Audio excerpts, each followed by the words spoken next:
interesting day, and of course we will be politic here together. Sowore versus DSS. The DSS has written to X, and the DSS is threatening to sanction X. We'll be reviewing a lot of issues. You see, on this episode of Politics with Joshua Plug, I will be breaking down a lot of things for you. I will be traveling through the road less traveled. I would be unsympathetic but quite analytical in my discourse. We have a lot to cover, and we'll be looking at it from all the sides. The DSS, a lot of you have been criticizing the DSS. Well, I have some defense for the DSS, and a very strong one at that, and why the DSS is operating the way it is operating. I have some interesting perspective as regards the operandi of the DSS. Some of you don't understand something about the operation of the organization. Of course, I'll be bringing it to you. If you value knowledge, if you value education, if you value knowledge that is free, that you will not pay anything for,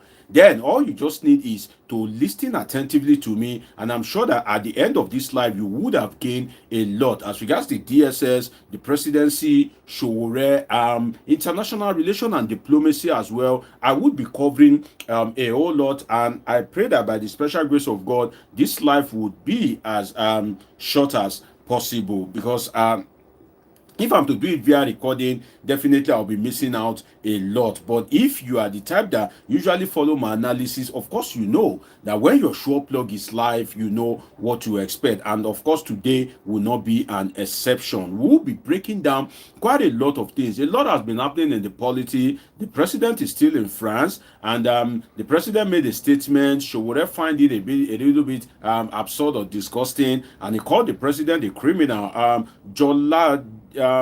Jolade Alison, great to have you. Jolade Alison is saying, if you are watching me, say hi, and do well to tell me where you are watching me from. If you are watching me, say hi, sound check, am I audible, and do well to tell me where you are watching me from. Press the love button. It is an exercise that is good for your finger. It doesn't cost you anything. It is free to press. You will see the love image on your screen. Press it as much as possible. Use it to exercise your finger. Jolade Alison, great to have you here. So we'll be covering a lot. Undu Stanley is saying hello. I see you, my brother Undu. I'm not seeing you pressing the love button. Do well to press the love button. Do well to press the love button. Like this video, share. Let people come and enjoy. Cosmos Odili, where are you watching me from? God bless you for pressing the love button. It will let it get to other states. Okay, Jolade Alison, you are watching me from Ikorodu in Lagos State. I respect people that watch me from Nigeria a whole lot. The reason is that I know that it's not easy to spare your data, and that is why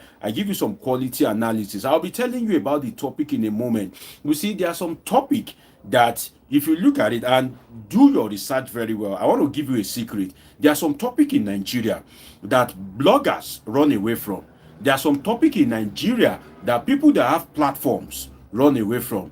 There are some topic that they cannot treat, they cannot handle. Because why? They lack the expertise to treat that topic, and that topic can land them in serious trouble. And some of them, with profound respect to them, because they lack the expertise, if they make attempt to treat the topic, they would be committing a lot of error. And that is why you have me as your sure plug. Anytime I come live, definitely it's always an explosive session. I am a political scientist. I have my MA in international relations, PhD in political science, and I know how to say it, when to say it and how to go around some of these topics. You will see that this Sowore versus DSS issue, if you look at it well, all the old media, like the non-conventional media, and apart from maybe Arise channels, the normal blogger, people that have platforms, social media channels, all of them have stayed away from it. You know why? It is beyond their reach. It is beyond,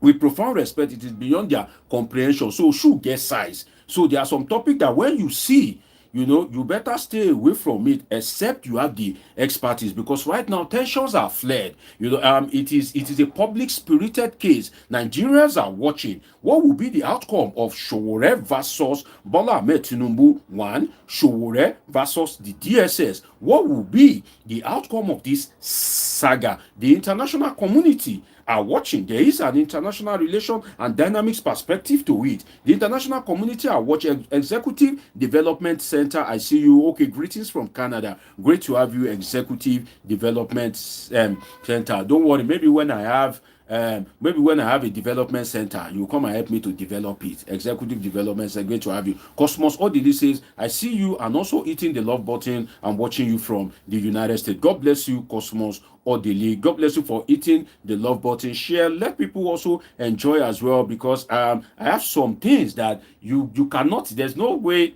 you can get to hear it elsewhere, because even if you go to other platforms, they will run away from this topic. The DSS tensions are fled in the DSS. It's DSS versus Sowore at the moment. The presidency is watching how effective the DSS will be in this regard. So the leadership of the DSS, tempers are fled in the DSS, tempers are fled in the presidency, tempers are fled in APC. How dare you call their messiah, Bola Ahmed Tinubu, President of the Federal Republic of Nigeria, GCFR, a criminal? How dare you? What is the guts that you have? So tempers are fled everywhere. X is on pressure. The Elon Musk company is on pressure. Meta, Facebook, that of Mark Zuckerberg is also on pressure. So if you look at it, there's pressure everywhere. And I can tell you, as a Nigerian, as a political scientist, when there are pressure on some particular thing, if you don't know how to waka, and you don't know how to waka well, and you go waka anyhow, definitely they can use your head to eat the baseball stick. But then we will be dissecting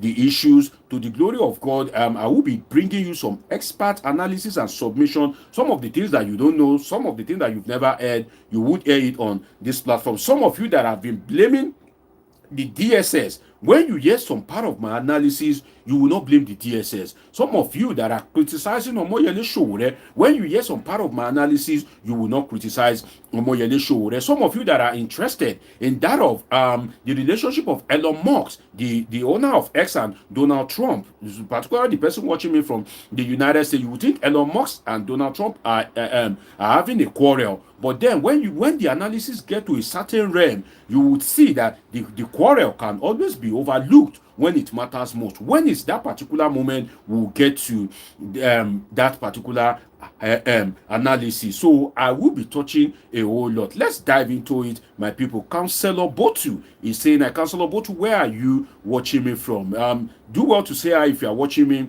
Tell me where you are watching me from. I hope that there will be a day that I will get to meet some of you, and if you want to dial in, I will call the WhatsApp number that you can dial in. You can make your contribution. I don't I really don't have any discrimination against your perspective. You love Sowore, you want to speak in his support, it's okay. You want to speak in support of Tinubu, it's okay. My own is that don't turn my platform to an abusive platform. Just, make your point, be very matured about it, be very civilized about it. You can criticize without being abusive. That's one thing that I do on my platform. Now, let me start right now, and do well to invite other people, share, let people get to see it. Okay, you are watching me from Akwa Ibom in Nigeria. Akwa Ibom in Nigeria, that's the state of Godswill Akpabio, the Senate President of the Federal Republic of Nigeria. I have friends from Akwa Ibom, and I think I know some of your food. Afang,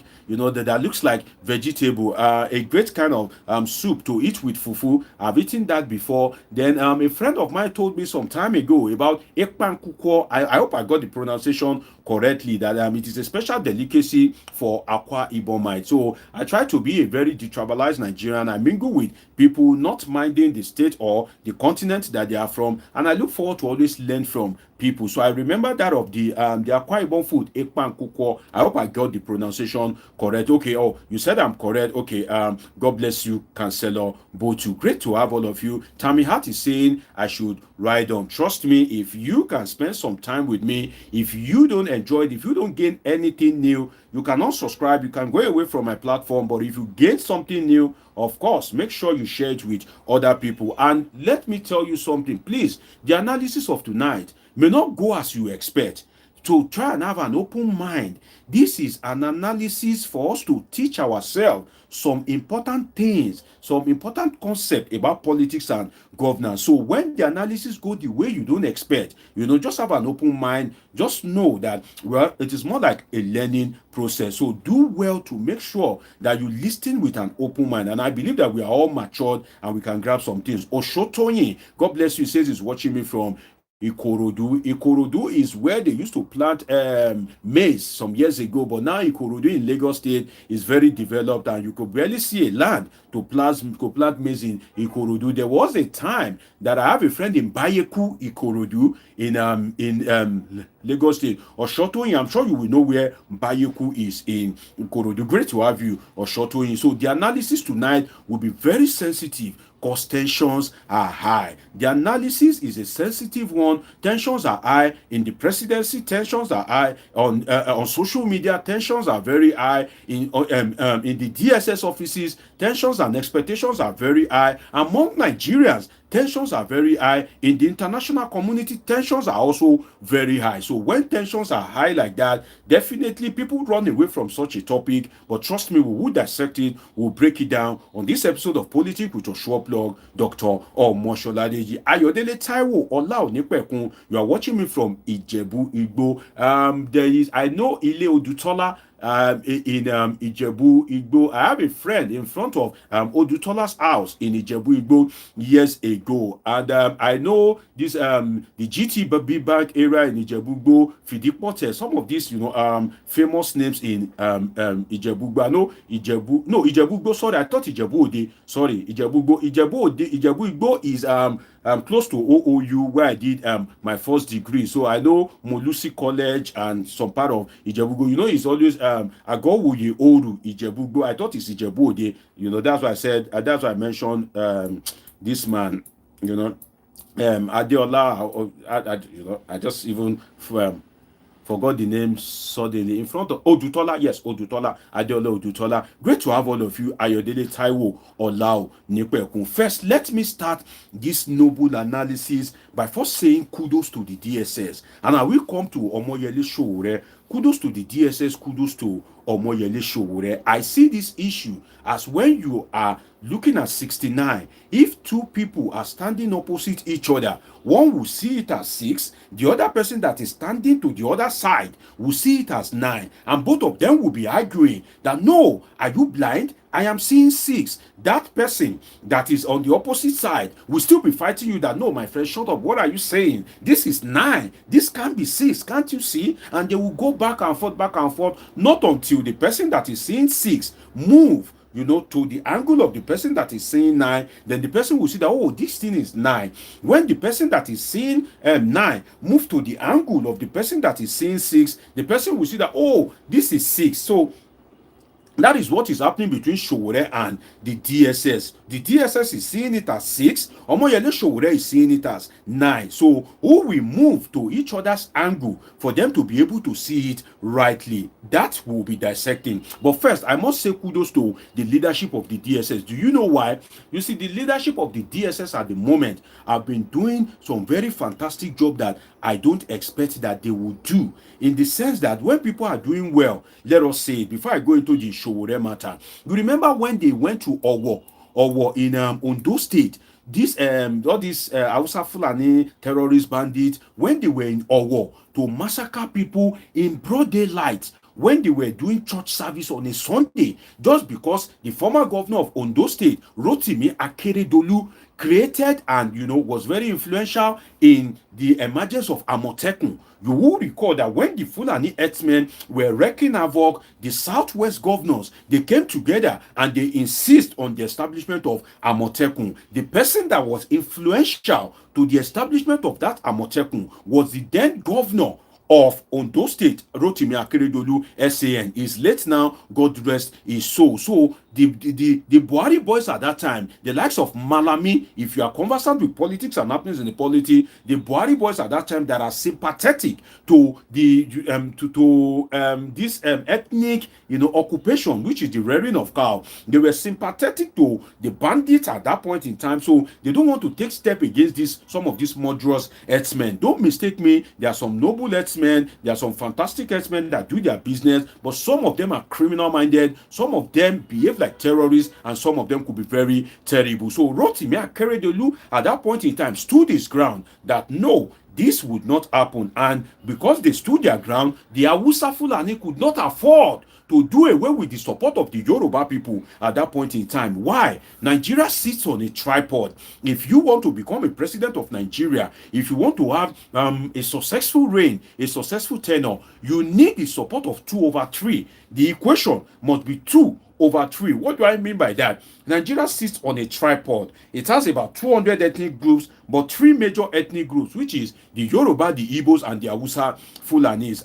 Segun Adenuga, great to have you. Segun Adenuga, I said, good evening, sir, the doctor of Nigerian politics. Great to have you, Segun. My last live, I think Segun was there. I remember that name, and you spent quality time with me. Great to have you, Segun Adenuga. So, Nigeria sits on a tripod. You need the support of the Igbos, you need the support of the Yoruba or the Hausa Fulani. You must have support of the two. The Buhari government was sitting on the support of the Yorubas and the Hausa Fulani. So the Igbo at that point in time were very agitated against Buhari based on how they were treating Nnamdi Kanu, and the Igbos were insisting that give us Biafra or nothing. They were sympathetic to what Nnamdi Kanu was saying, and when Nnamdi Kanu was saying it and he was apprehended, tensions got flared up in the Igbo community. So if you look at it well, at that point in time there was dissatisfaction against the Buhari government in Yoruba land. So they don't want to lose the support of the Yoruba people. If not, the Buhari government is finished. If they lose the support of the Yoruba people and the Igbos are not in tune with the Buhari government, the Ijaw, which is the 4th ethnic group in Nigeria,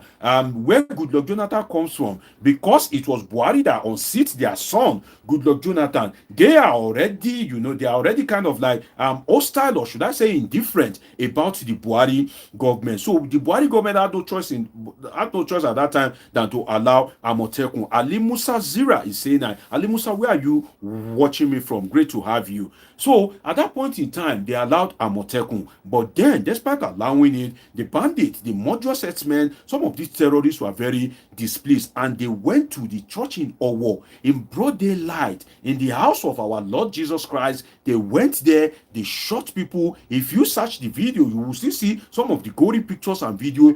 They murdered people mercilessly, and I believe that the DSS would have been on that case, or maybe they know the people that were behind it. No action was taken. They weren't prosecuted. Now that Bola Ahmed Tinubu came on board, they are prosecuting those people. So if people have done the right thing, let us praise them that no, you are doing it. I'm still coming for the DSS, but let me say that the DSS currently, as it is structured, have been doing a fantastic job in terms of the way they have been charging some of these terrorists, notorious bandits, the way they have been charging them to court. And let me tell you something, you need the operation of the DSS, the police, the military, you need them to succeed, because it is the operation that they are doing that is making you to be able to sleep. It is the operation that they are doing and the little success that they are recording that you are able to sleep, and you are able to kind of like minister to your wife at night, and you are able to hug your children in the morning, and your children will run to you when you return from work that, oh, daddy, is because there is some relative peace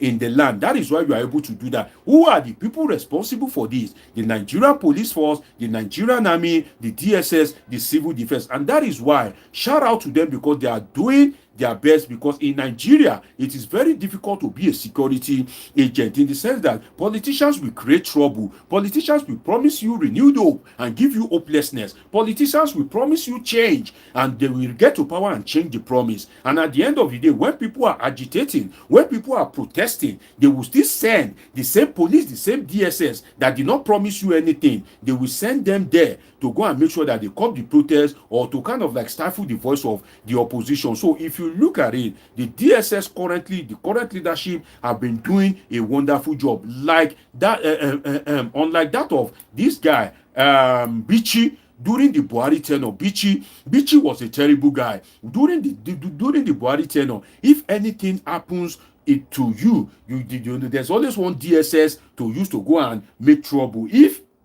somebody collect your money and didn't pay, you go and carry DSS. If somebody promised to repair your phone and didn't repair your phone, you go and carry DSS. If your wife is owing you money, you go and carry DSS. If you want to feel that you are a big boy, you want to show off, you go and carry DSS. But now, the DSS have been technically in their operation, and that I salute them sincerely. Apart from this case of Omoyele Sowore, that I felt a bit kind of like sad as regards how the DSS went by by it, which I'll be coming to in a moment. The leadership of the DSS at the moment sincerely have been doing a very fantastic job in terms of trying to make sure that Nigeria is secured. I don't think the DSS, would have functioned like this if Muhammadu Buhari is in power. So kudos to Bola Ahmed Tinubu in that regard, because the DSS exists for Bola Ahmed Tinubu. The DSS is an agency that is the property of Bola Ahmed Tinubu. Some of you don't know, but when I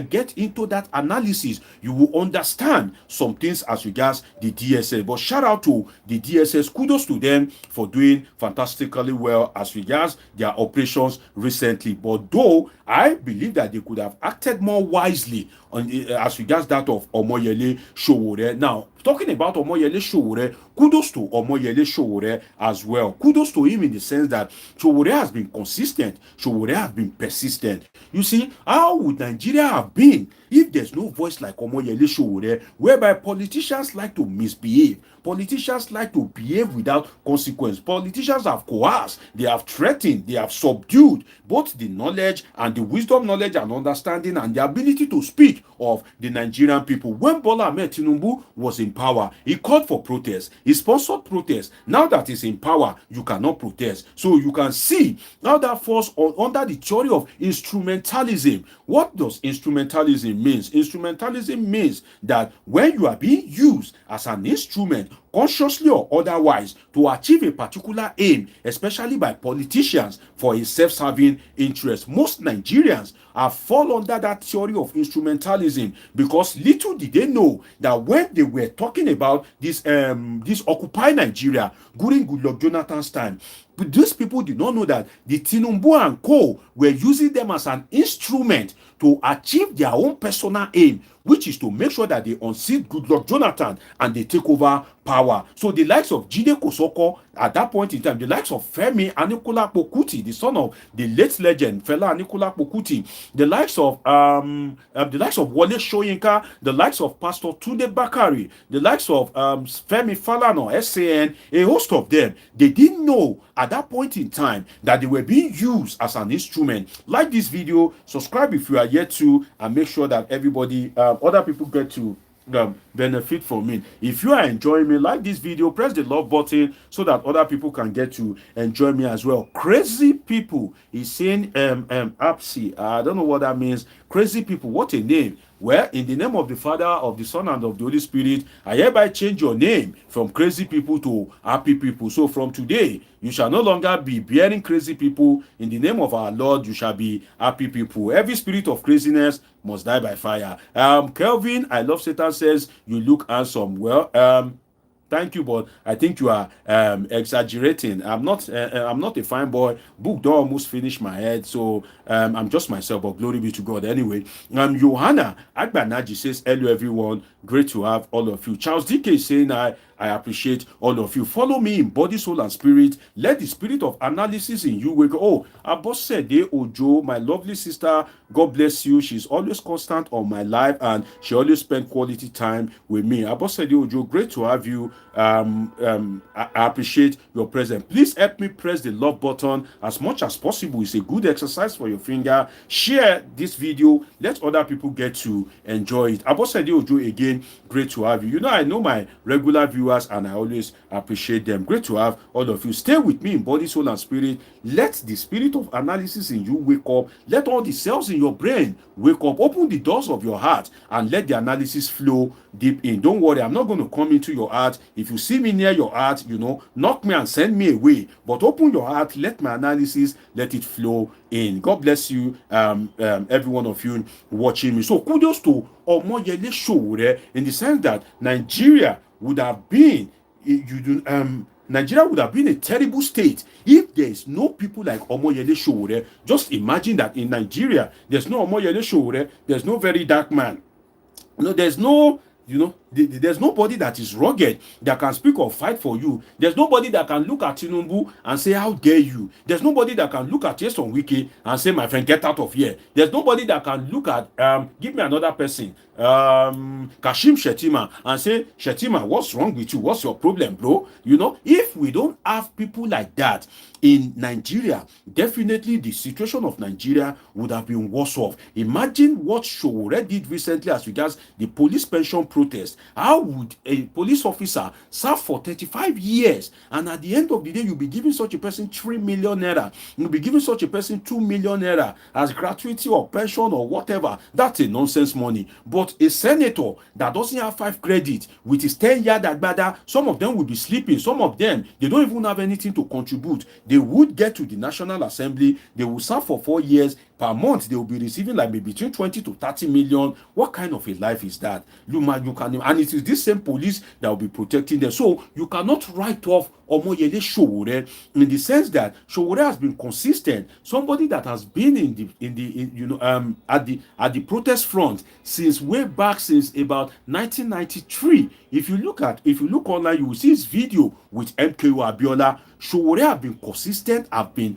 persistent, and kudos to him, because it is not easy to be consistent in the sense that if you want to be a problem to the government, the Nigerian government, the political class, they are ready to give you anything and everything. If they say to Nyesom Wike that Omoyele Sowore is your problem, don't worry, it will cost you 1 billion naira. Nyesom Wike have that 1 billion naira to say, okay, don't give me any problem again, because they have enough money in their pocket, rightly or wrongly accrued. So if you look at it, kudos to Omoyele Sowore. He may have his mistake, he may have done some things wrong, which I will get to in a moment. But just like I praised the DSS, that kudos to the DSS, also kudos to Omoyele Sowore, because the impact of his activism is greatly felt in Nigeria. If you are watching me, do well to press the love button. You can press it as much as you like. Use it as an exercise for your finger. It will let other people to get to see this video. I'm coming to your comment in a moment. Keep it coming. Keep it trickling in. I will get to it in a moment. Abolari Olayinka, I see you. Ademola Owoduni, I see you. Shegun Adenuga, I see you. Apostle Ojo, I see you. I will come to your comment in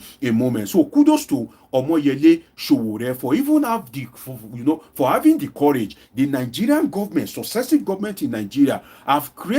Jackson Joseph, I see you, my brother. Great to have you. He's one of my regular viewers. Jackson Joseph, I see you. Olusegun James, I see you. Great to have all of you. Press the love button. Press it as much as possible. So the Nigerian government have intimidated people. They have harassed people in such a way that to speak is a problem, because you'll be thinking of the consequence. So despite all that, kudos to anybody that you find that is speaking out against the Nigerian government. A lot of people have been bought. Some people are so cheap that, with 5 million naira, you've bought them over. Some people are so cheap that with Corolla, you've bought them over. Some people are so cheap that with appointment, senior special advisor to maybe they'll be giving them 150,000 or 200,000 per month. They've been bought over. So for somebody like Omoyele Sowore to have withered the storm over the years since about 1993, kudos to him, because whether you like it or not, he has fought some battles that are intelligent, that are wise, and he has also fought some battles that he have made a very big mistake. So kudos to him. Now let us go back to the DSS, and I want to tell you something. If you are watching me now, you see this DSS that I want to talk about, it is not what you can hear everywhere, and it is what you may not get to hear in any other place, because people usually run away from any topic that involve DSS, police, and army. Some of them don't have the expertise, and I don't blame them. Nobody wants to run into trouble, but I am a political scientist, and I will try my possible best to say it as I know it, and if there's any error, well, I beg the DSS to forgive me. But the truth is that the DSS is paid with taxpayers' money, and any agency that is operated with taxpayers' money, so long as you are a Nigerian, you have the right to speak about the agency in the best, how do I put this now? In the most sensible way and logical way possible. There's no agency that is above being talked about as a Nigerian. They are subject to the dictate of the presidency. They are also subject to the commentary of the Nigerian people. They are a product of the Nigerian state. So I don't believe when some people will say, oh, you cannot speak about the military. No, of course you can speak about the military, but the thing is that, are you intelligent enough to speak about the military? If you want to speak about the military, do you know what to say? That is the thing. It's not that you can't speak about the military. Can you speak about the DSS? Of course, you can speak about the DSS, but do you know what to say? As regards the DSS, if you don't know what to say, then that means that it is a problem. But let us go to DSS. The DSS creation. Let's start with that. If you are watching me right now, make sure you don't leave this particular live, because I want to dive deep into some of these things. Now, the DSS, Department of State Security. Now, the DSS was created in 1986 during the reign of General Ibrahim Babangida. What prompted Ibrahim Babangida to create the DSS? You will recall that Nigeria have repeated history of Abdul Tala. Okay, you're asking me about Trump tariff and India and Russian oil. Don't divert my attention. I'm speaking about DSS and Nigeria, and I have a lot of people watching me, so I won't divert to another topic just because of you. Okay, please let us behave ourselves well, so that I don't get to isolate you. They tell me to isolate people, and also isolate you. It's for life. I don't go back to unisolate you, which means that you can only watch me, you cannot comment. If you are commenting, nobody is seeing your comment. Please don't divert me, except you're asking questions as regards the topic that I am treating. Do well to like this video, do well to subscribe. Now, DSS creation was created in 1986 during the reign of Ibrahim Babangida. You see, every agency that is created in Nigeria are usually created for a reason. Either there is a demand for it, either there is a desire for it, or circumstances have warranted the creation of that agency. Now, in this instance, the DSS was a creation of circumstance. It was circumstance that warrants that DSS be created. What is that circumstance? Repeated, taking over of power in Nigeria, which is that from one coup d'etat to another, before you know it, this one will plan coup for this one, that one will plan coup for another person, this one will plan coup and remove this one. So the coup d'etat was so much, and you will recall that during the reign of Ibrahim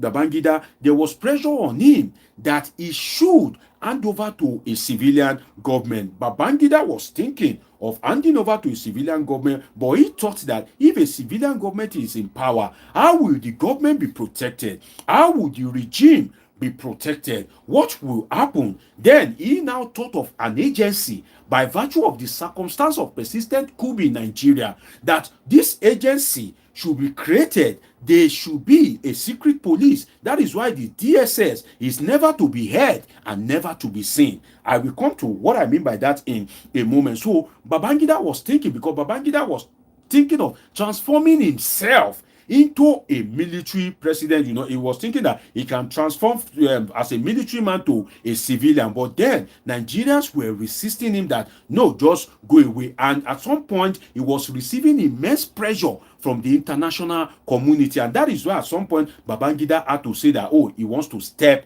aside. If you look at history, Babangida said, oh, I want to step aside, and he gave power to Ernest Shonekon. Shonekon was toppled by Sonny Abacha. So Babangida stepped aside, but before stepping aside, he created the DSS specifically in 1986. What is the role of the DSS? The role of the DSS, by the circumstance that warranted its creation, is what? The role of the DSS is basically regime protection. Regime protection. What do I mean by that? To protect the interest of the government in power, especially the head of that government, whether it is the head of state or it is the president. Now, we are in a democratic setting. The DSS exists to protect the president. The DSS is more like the property or whoever is the president of the Federal Republic of Nigeria. The DSS exists for the president. The DSS is something that, the DSS is a ball is a ball in the hands of the president. He can decide to shoot it this way, he can shoot it this way, he can shoot it anyhow it is. And that is why you see that when there is a government in power, the operation of the DSS usually change based on the belief of the president that is in power. Look at it very well. When Muhammadu Buhari was there, the DSS, if you look at the operation, the DSS was more about, national security, national security is above rule of law. They came up with different kind of like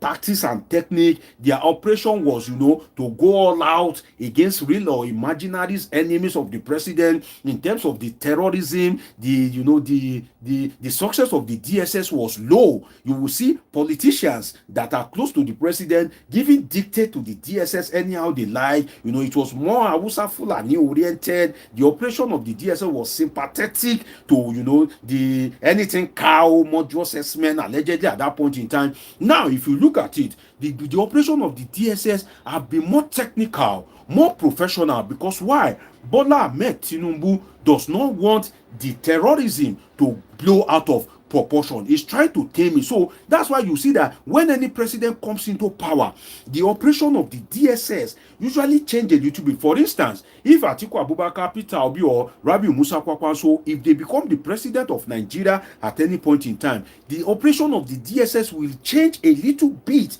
to what that president believes in, to what that president wants to achieve. The DSS will look at the body language of the president and work to achieve, to be in the good book of the president. Because why? The DSS exists for regime protection. That is why you will see that if anything happens, if anything happens, repenting Grog says your scalp looks like a type of infection. If it's not a scare or better, no, it's not infection. I had a terrible accident while I was young, while I was very, very young.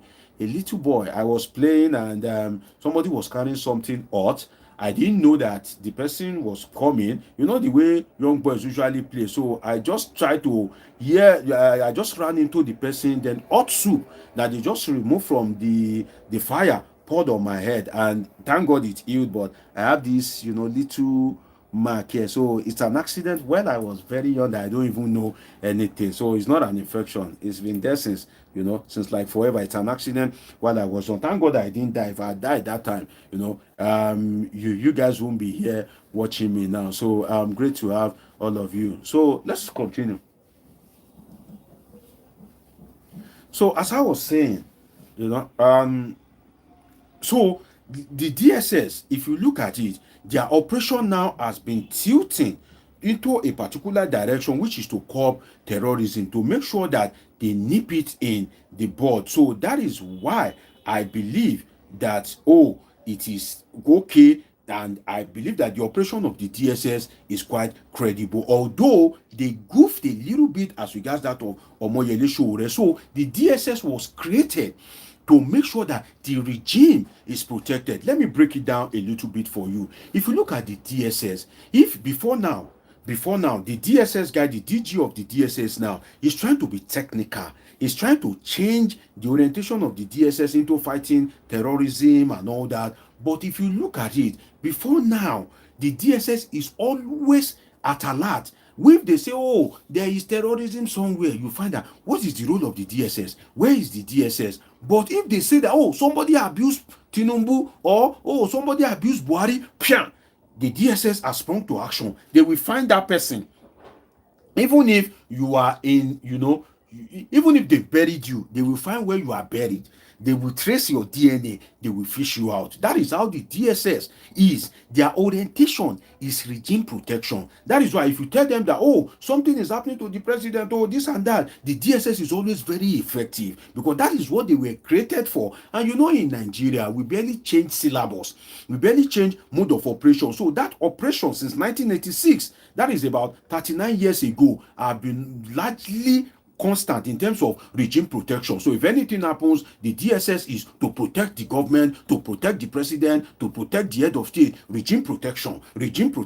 Any little thing, regime protection. That is why if the president, wants to deal with you, he will use the DSS. Because why? The DSS operate and exist to satisfy him. If the president is not pleased with you, he will send the DSS after you. If you abuse the president, the agency that is best at tracking you, at crushing you, dealing with you, is the DSS, because that is what they were largely created for: regime protection. So if you are thinking that, oh, why is the DSS running after Omoyele Sowore? Oh, why are they, this and that? Well, that is what the DSS is created for: regime protection. And that is why you see that the DSS will always go against people like Omoyele Sowore, because that is largely how their modus operandi is configured. Although the DSS should have been reconfigured into country protection, which is that protecting it from the activities of the bandits,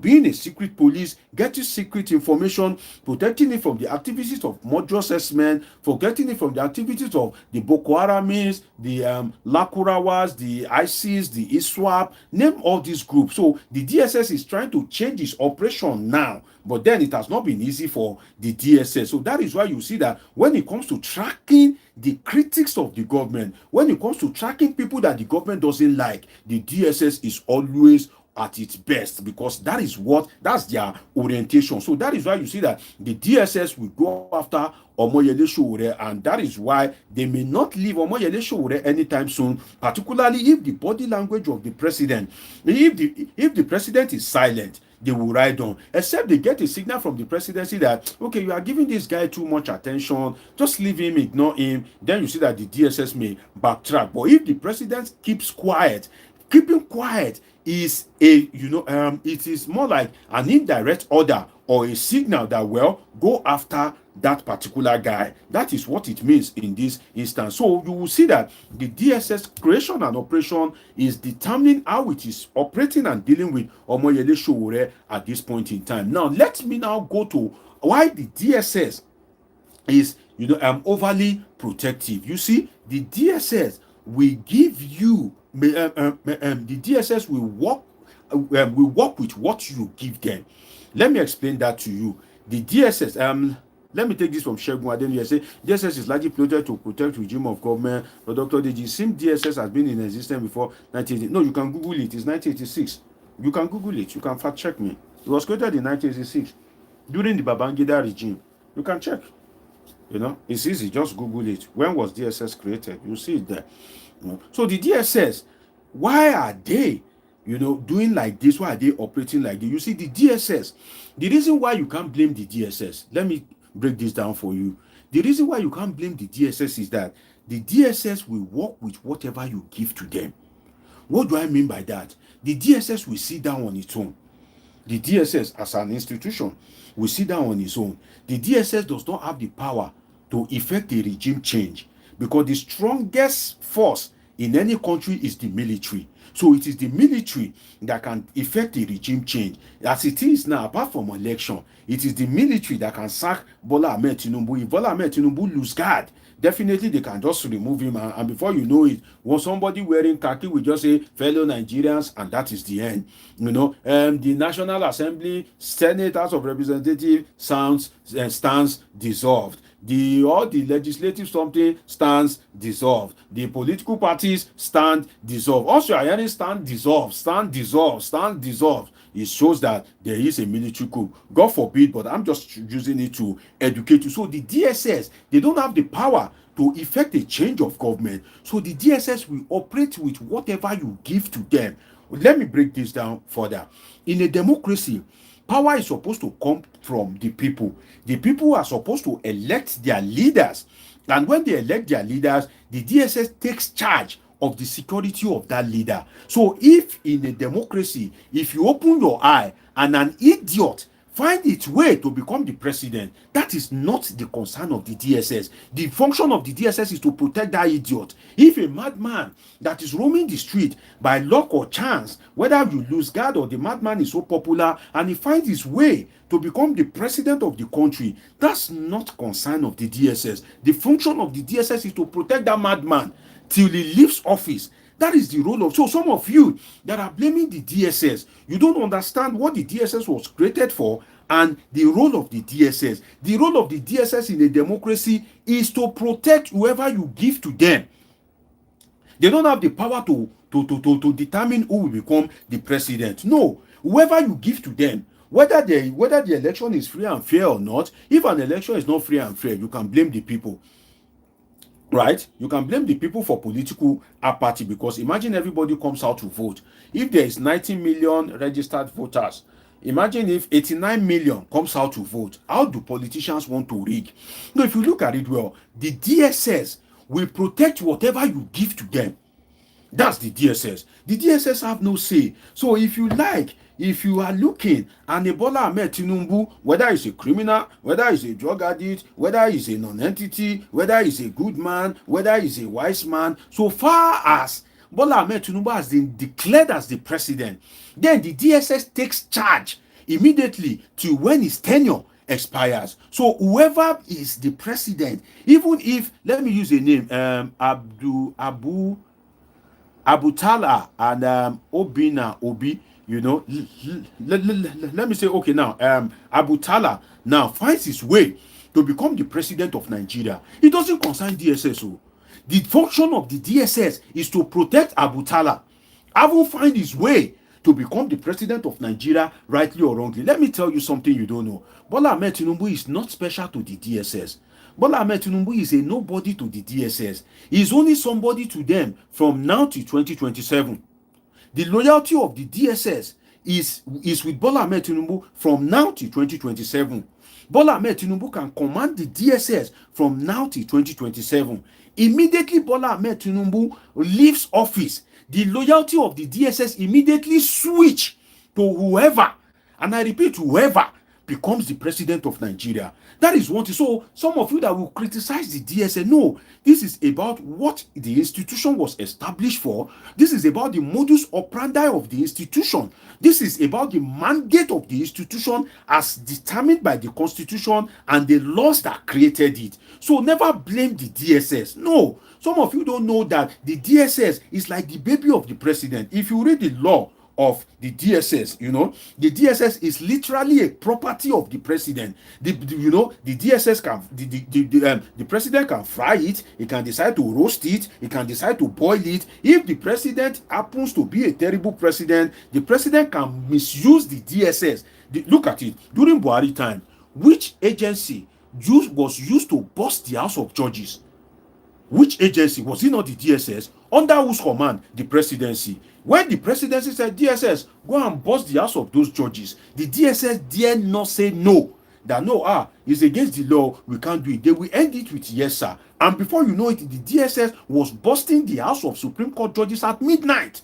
Because why? The presidency have said, do this. So the DSS, to put it in another way, it's like the zombie. Remember the words of Fela Nicola Pokuti. Zombie no go unless you tell them to go. Zombie no go move unless you tell them to move. No break, no jam, no sense. That's how the DSS is in the hands of the president. If the president say go like this, they must go, because it is an agency that is constituted, that was established to satisfy the president, to make sure they meet the demands of the president. If the president says that this is what I want to feel protected, it is the job of the DSS to make sure that that thing is done and that thing is achieved. That is what the DSS is for. So you cannot blame the DSS in some of their operations. No, blame whoever is the president. If the DSS is going out of track, don't blame the DSS. Look at the person that is seated on that seat of power. Look at that person. Blame that particular person, because you cannot blame the DSS for operating in a particular way if you understand how and why the DSS was created, which is basically for regime protection. Jackson Joseph, great to have you. Sultan Sheikh is saying hello, bro. He says it was created 5th June 1986. God bless you, my brother. I told you it was created in 1986. God bless you. So the DSS exists for the president, and that is why some of you that will blame the DSS, DSS this, no. The DSS is the baby of the president. Go like this, they will go. Oh yeah, good. If the president say, "Oh DSS, I don't want you to be running after terrorists," Bola Ahmed Tinubu will feel protected. Is that just be looking at the social media. Anybody that says Bola Ahmed Tinubu is a stupid man, anybody that says he's a useless man, just make sure that you deal with that person. If that is the mandate from the president, that is what the DSS will be using all his life to do. You just see DSS official, they will just sit on social media. They'll just be looking at your comment. If there's any post as regards government, they'll just be looking at it. Oh, there's one Zozo. There's one, oh, Jackson Joseph. You say our government is not performing. They'll start running after you. Because why? That is the mandate that was given to them by the person in power. So the DSS is not at fault in the sense that you will go, it is your duty to give them what to work with, especially in a democracy. It is, there's a fool here, Let me block this fool. I don't like idiot on my platform, And God will punish you. You're a fool, Of all the women in this world, hot girls everywhere, you must be a fool. I've isolated the person, So as I was saying, the DSS is an operation, is an institution that was created for who? For the president. So the DSS will rely on you. In fact, some of these DSS guys, some of you don't know that they used to pray sometimes during election that, oh, let these people, let them choose well, oh. May we get better oga, may we not get, mad oga. President used to have code names. There's something they call code name. For instance, I don't know the code name of Bola Ahmed Tinubu. Even in the United States, Trump will have a code name that they will use to be referring to him. For instance, if a CIA is speaking to another CIA, the code name of Trump may be the Lion. That may be the code name. So if they are speaking and they say the Lion, even if you are there, you won't know the person that they may say the Spider.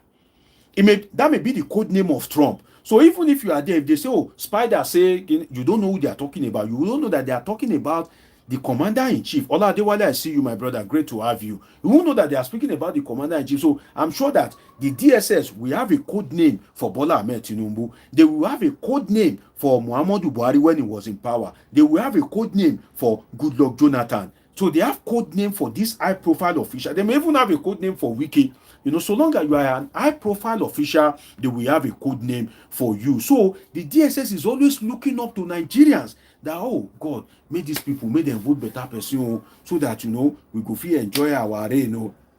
But then, if you lose guard, if you behave in a terrible way, and you go and give the DSS a non-entity, or a scallywag, or a ragtag, or a street urchin, that is your problem. Because when that street urchin gets to power and begins to give them order like a lunatic, they have no choice than to obey.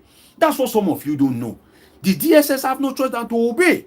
You have disappointed the DSS, then the DSS will now disappoint you. Because if that lunatic say, oh yeah, go after that person, the DSS have no choice. They'll just go after the person. So the DSS themselves usually pray that let these Nigerians, let their head, let them have sense, so let them give us a good person.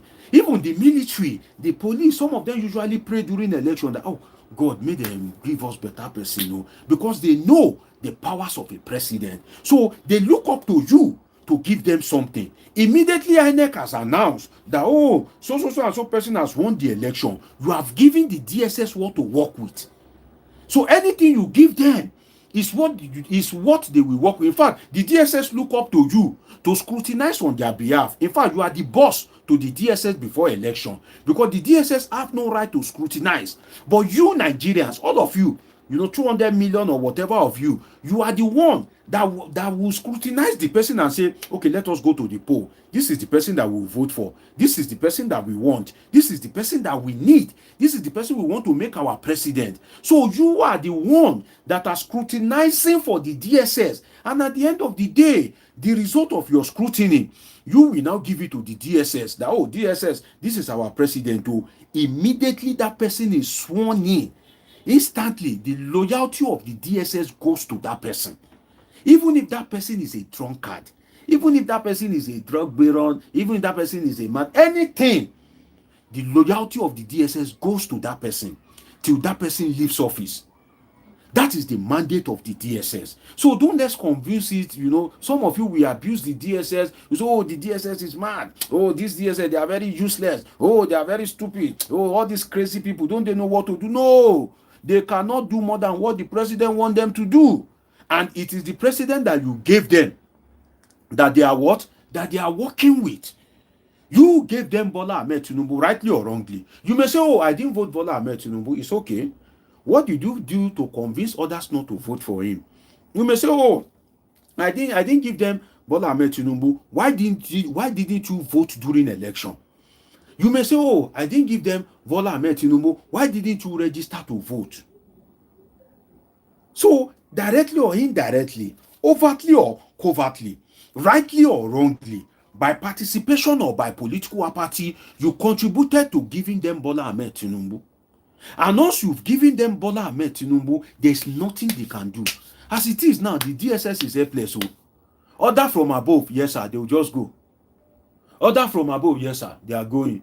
Yeah, DSS, go there, yes sir, they are going. In fact, there are sometimes that when they have a terrible head of state, some of them will be praying that, oh God, let 2027 come quick, so that we can be free from this man. Because sometimes, if they receive a mandate that is not within their operation, look at during Buhari time now, the way they were using the DSS, you see the DSS fighting in the court, a DSS, a secret police that is not to be heard, that is not to be seen. In fact, before Buhari or Goodluck Jonathan, how many of you know DSS exists? Let's be real. DSS has been existing since 1986. Before the advent of democracy during Goodluck Jonathan's time, you barely know that the DSS exists. Because why? You will never see their office. You will never see their office. They have office. They won't put any banner in front of there. There's nothing to indicate. In fact, some of you, there may be a DSS office in your area and you won't even know. Let me tell you something. There may be a DSS office in your locality. You will not know that it is a DSS. They won't wear uniform. They won't do anything. The office will just be coded. It will just be one private building. You won't know that it is a DSS office, except that you are very, observant, and maybe you are noticing some cars, or maybe you've been staying there for a lot. But if you are the careless type, or if you are the type that you just go and visit a particular area, you won't know that, the DSS is in that environment. They are very secret. In fact, their training is, in fact, you know what they call Odeshi? You know what they call ghost mode? That's the word I'm looking for, ghost mode. They know they see me. That is how the DSS is trained. Never to be heard, never to be seen. The DSS is supposed to be operating like witchcraft. If you don't have witchcraft in you, shout out to all the witches. Maybe some of them are watching me. I'm not disrespectful. Shout out to all of you.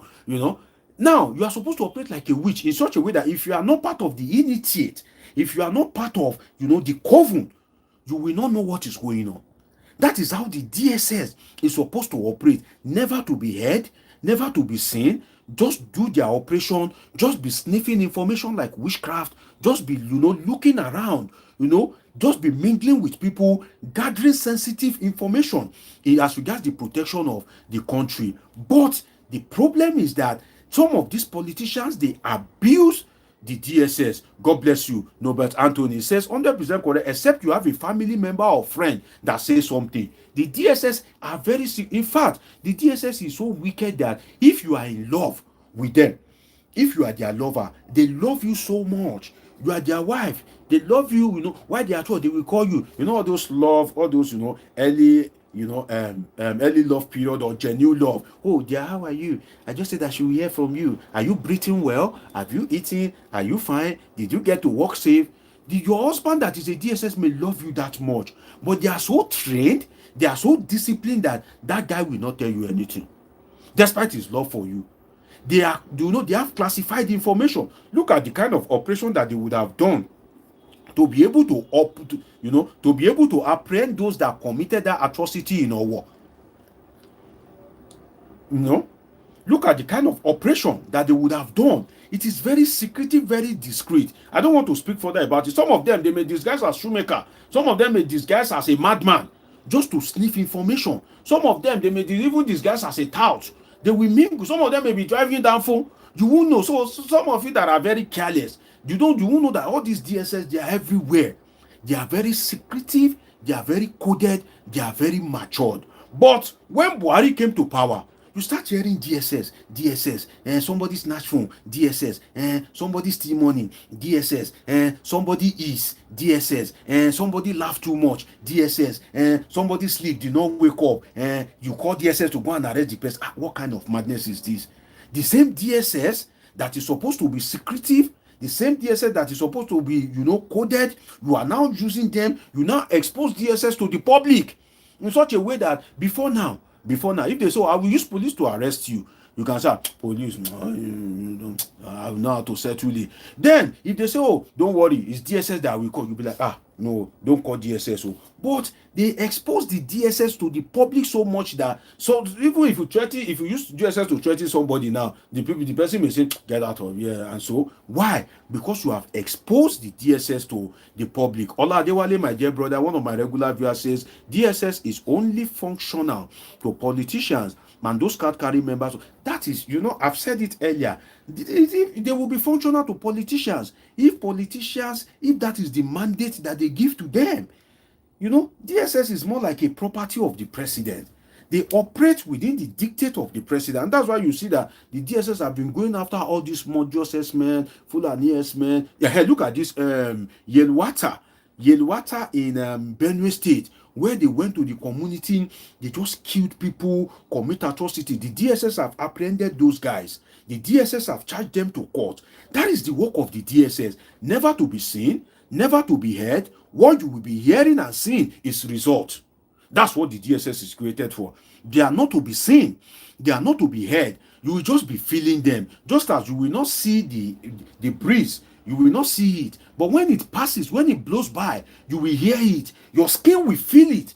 That's exactly how the DSS should be. But then, Nigerian politicians can be very useless. Especially during the Buhari regime. They make sure that they rubbish the integrity of that institution. But kudos to the current leadership. So if you are blaming DSS, no, don't blame DSS. You gave Tinubu to DSS.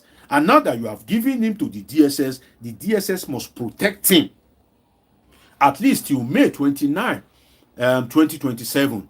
So DSS is meant for Bola Ahmed Tinubu to use till May 29, 2027. When that 2027 comes, if you give DSS another person, instantly, immediately, the loyalty of the DSS will change and they'll start following that person. In fact, if Bola Ahmed Tinubu calls them, they'll say, oh, sorry, sir, we don't know you. Call the president. Let the president give us order. So as at that 2027, if Bola Ahmed Tinubu lose the election, Bola Ahmed Tinubu would have become a nobody. But if you give them Bola Ahmed Tinubu again in 2027, that's your cup of tea. The DSS will work with it. It's whatever you give them. In fact, let me now shock you. You see what DSS is doing now. If it was Omoyele Sowore that won the election in 2023, it's the same thing that the DSS will be doing. If that is what Sowore wants, it's the same thing that they are doing now that they will be doing for Omoyele Sowore if he had won the election.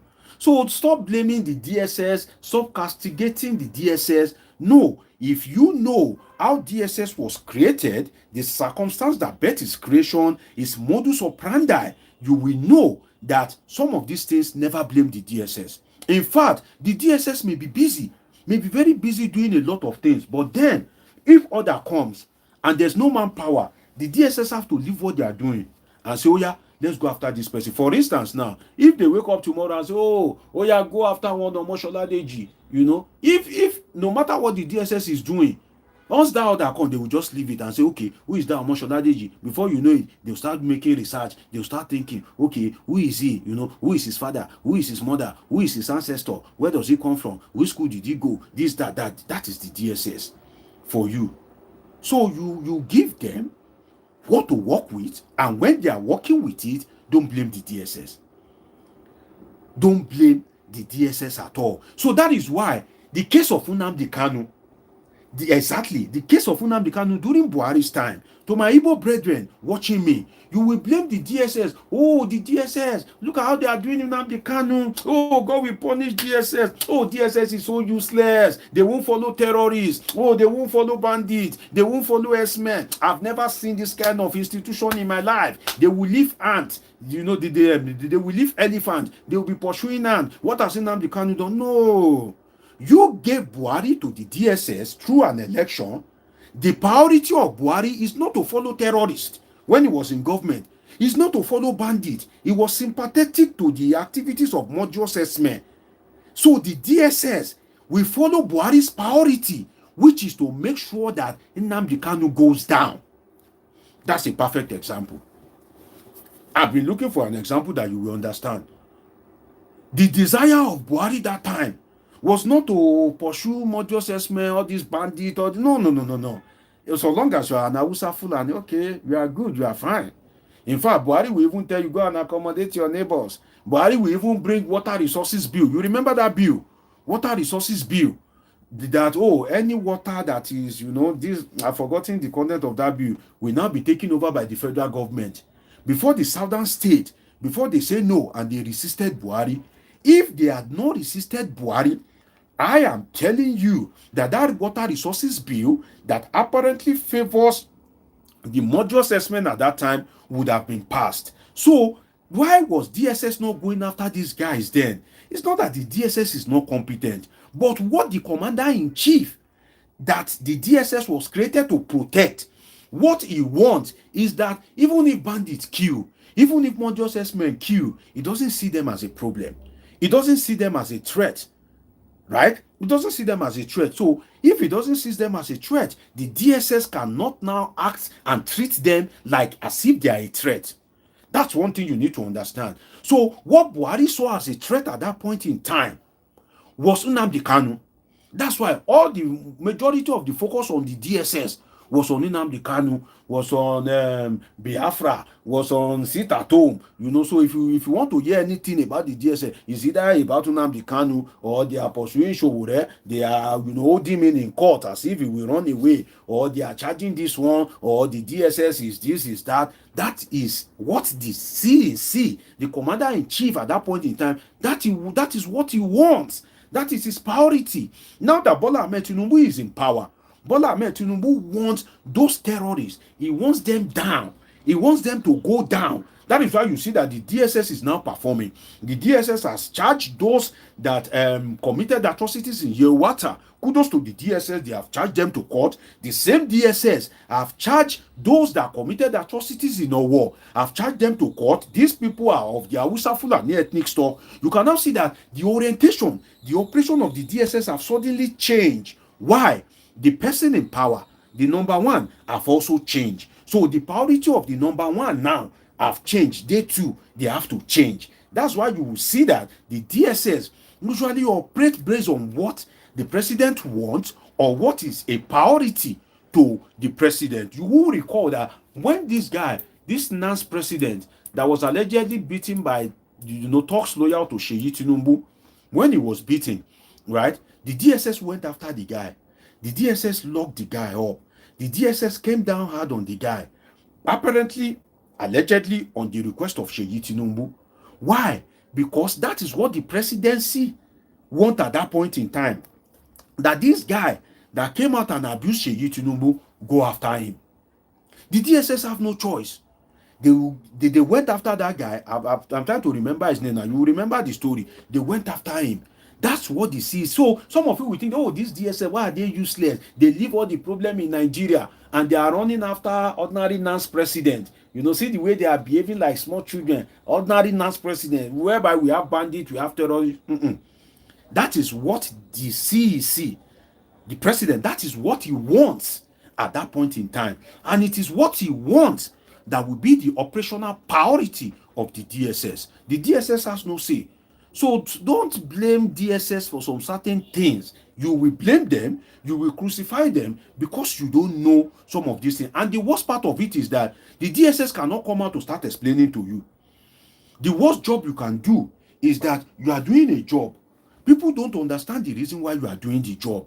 You that you are doing the job, you cannot come out and explain to people that it's not my fault. Oh, this is why I'm behaving like this. Oh, that's the worst aspect of it. Some of you now have been able to educate you, right? But the DSS will never come out to tell you this thing that I'm saying, that, oh, this is why we are behaving like this. So it's not also ordinarily left for us. You know, during that Buhari time, before those bandits, before they gain ground, before they became a problem, we would have pursued them, would have hit them hard, fast, and strong, would have dealt with them mercilessly. But we cannot at that point in time. Why?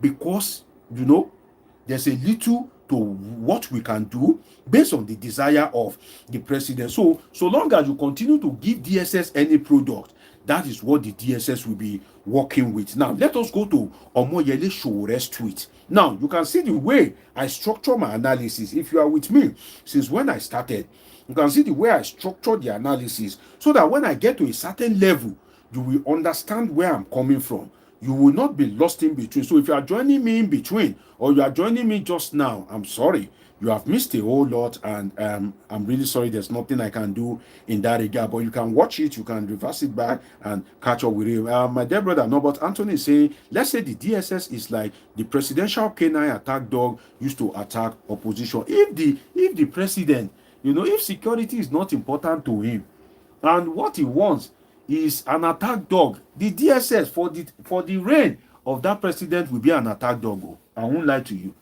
I'm telling you. If the president is not, you know, if security is not a priority to him, if his priority is to be attacking people, to be attacking the opposition, the DSS will function like that till when that president leave office. That's the dilemma the DSS are find itself. The DSS will just be attacking people. Will just be following people that post this one on social media, and this one, you say the president is not correct, the DSS will go after you. Not until that president leaves office. If that president now leaves office and a new president now comes in and say, well, I don't care anybody that abuse me. I don't give it. Even if they call me bastard, it's none of my business. Secure life and properties. Let me go after this Boko Haram. Help me investigate. Go after these herdsmen, all these kidnappers. What are you doing about it? Leave people that are abusing me. When they see the result of my government, they will come back and praise me. I'm not interested in anybody that abuse me. Go after the enemies of the state. You will see that immediately the operation of the DSS will change. Immediately. And the same DSS that have been going after enemies, that have been going after people that tweet, people that say the president is not correct, the same DSS will not care. Even if you abuse the president, the same DSS will not go after you. The same DSS will not send you. You'll not be thinking, my DSS don't change. No be me they abuse president like this. I mean they say president stupid, so DSS don't even get my time. Wow. This DSS don't. You won't know that it is the man at the end of affairs that is saying, I don't care about who abused me. I'm responding to you, my brother, Norbert Anthony. You know, I'm responding to your comment. You won't know that it is the president that have said that, well, I don't care anybody that abuse me. Let people abuse me. If you are yet to subscribe to this channel, share, let others enjoy it. Press the love button, people, so that I can get to other people. You won't know that it is what was I saying? You won't know that it is the president that is in power that have changed the priority of the DSS. The president have told them, I don't care who abuse me, I don't care who insult me, I don't care what anybody say. Give me result on this Boko Haram. I'm very concerned. All this kidnapping, give me result on it. That should be your priority. Leave all those people that are abusing me. We are in a democracy. Let them abuse me. I don't care about them. You will see that the DSS will never care. But if the president calls the DSS and say, DSS, what is this kind of a thing? Am I their mate? Why are they disrespecting me that I'm the president, I'm the commander-in-chief? How will somebody be telling me I'm stupid? And and there's an agency. Don't you know your mandate anymore? What kind of thing is that? No, all this Boko Haram of a thing. The first thing is to make sure that I'm happy. I'm your commander-in-chief. Make me happy first. Then after that, you can go after all this Boko Haram. But you cannot protect people from Boko Haram and leave me unprotected. I'm somebody, one organizer will be on social media, and be telling me I'm stupid. You will see that the DSS, their operation will change. They will start pursuing you. Come here. You say the president is stupid. You come here. you criticize the president, you come here, that is it. Exactly how it is. I hope I've attended to you. Oladewale says, are you saying the president can send the DSS to? Of course, Oladewale, you know better than that. Why can't the president send the DSS to his political enemies? If the president at the time, Muhammadu Buhari, can send the DSS to judges, if he can send the DSS to judges, do you know what it means to go and raid the home of judges in the middle of the night? Do you know what it means? So if the president can send them to raid the home of judges, talk less of political enemies. Political enemies is the easiest thing. If they can raid the home of judges, Supreme Court judges, not magistrate, Supreme Court judges. So that should speak volume. Now, let us go to the letter that the DSS wrote and the operation of the DSS as regards the handling of the Sowore matter. Now, the president was in Brazil. Now, we are going into another realm of analysis. Now, the president was in, I think, was it Brazil at the time? Yes. And while he was having an address, he now said that, corruption is a thing of the past, that, corruption, there's no more corruption and all that. Mr. President, that's not true. And I'm saying it factually, that's not true. Corruption yakpa, corruption high, corruption thick. Corruption is, corruption is as clear like the biblical handwriting on the wall. Mene tekel opasin. Go and check it. Daniel 5:25. Daniel chapter 5:25. Mene tekel opasin. The biblical handwriting on the wall. Corruption in Nigeria is as clear as the biblical handwriting on the wall.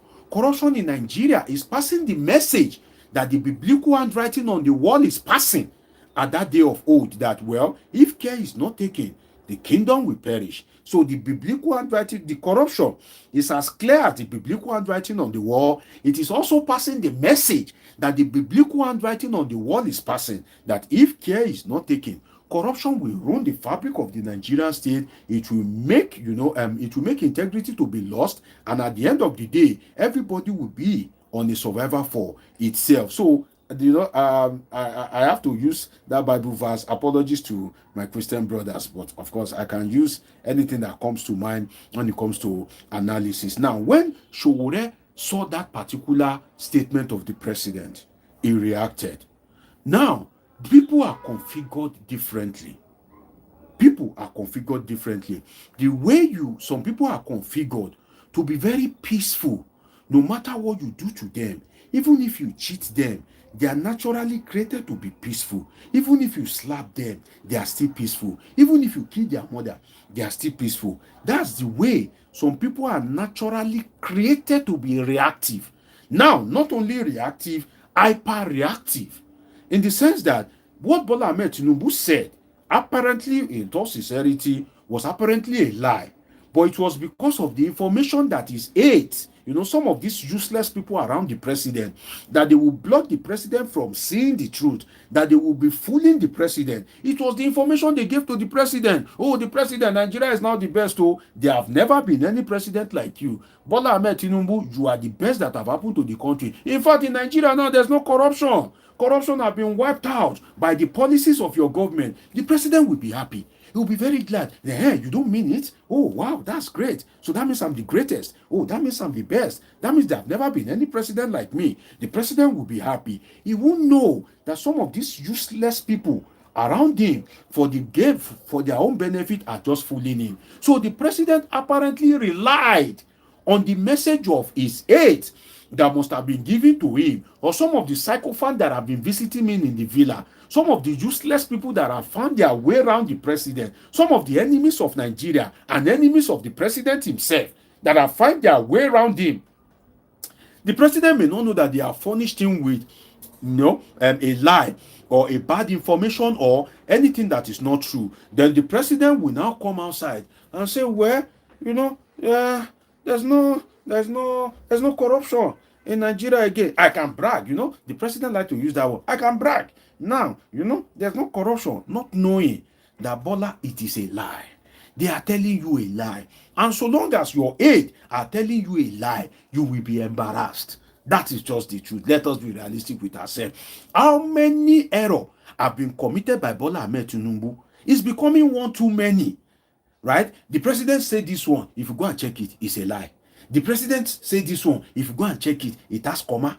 If the president said this one, if you go and check it, it's incomplete. The president, how will people be fact checking their president? What kind of nonsense is that? Let us be real with ourselves. You should be able to hear from your president and go and sleep that, oh no, what this man say, that's the end. It is finished. He has said the truth. But God forbid a country that the president will speak, then you go and carry your phone and you'll be fact checking. Okay, the president said inflation has dropped. Okay, you now be googling inflation in Nigeria as of September 2025. Why? Because you are not sure what the president is saying.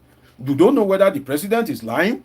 You don't know whether the president is saying the truth. So people will naturally react if you have useless aides around you. If you don't surround yourself with good people that love you, that love God and love the country. If they are supplying you with useless information just to make you feel like a king, definitely you will be embarrassed. It happened during the time of good love. God bless the person that is pressing love. Help me press the love button. It's a good exercise for your hand. Press it as much as possible so that others can get to see this video. And I look forward to your comment in the comment section. I will soon be calling out the phone number. Get your pen, get your spare phone. I will call the WhatsApp number that you can call in. I will be calling it in a moment. You can call in. Let us hear from you as regards what you think. So get your spare phone ready. Get your WhatsApp number ready. I will call the number now and you can call in to make your contribution. It's an educative forum tonight, and of course I look forward to hearing from all of you, or the little that I can take. God bless that person for helping me press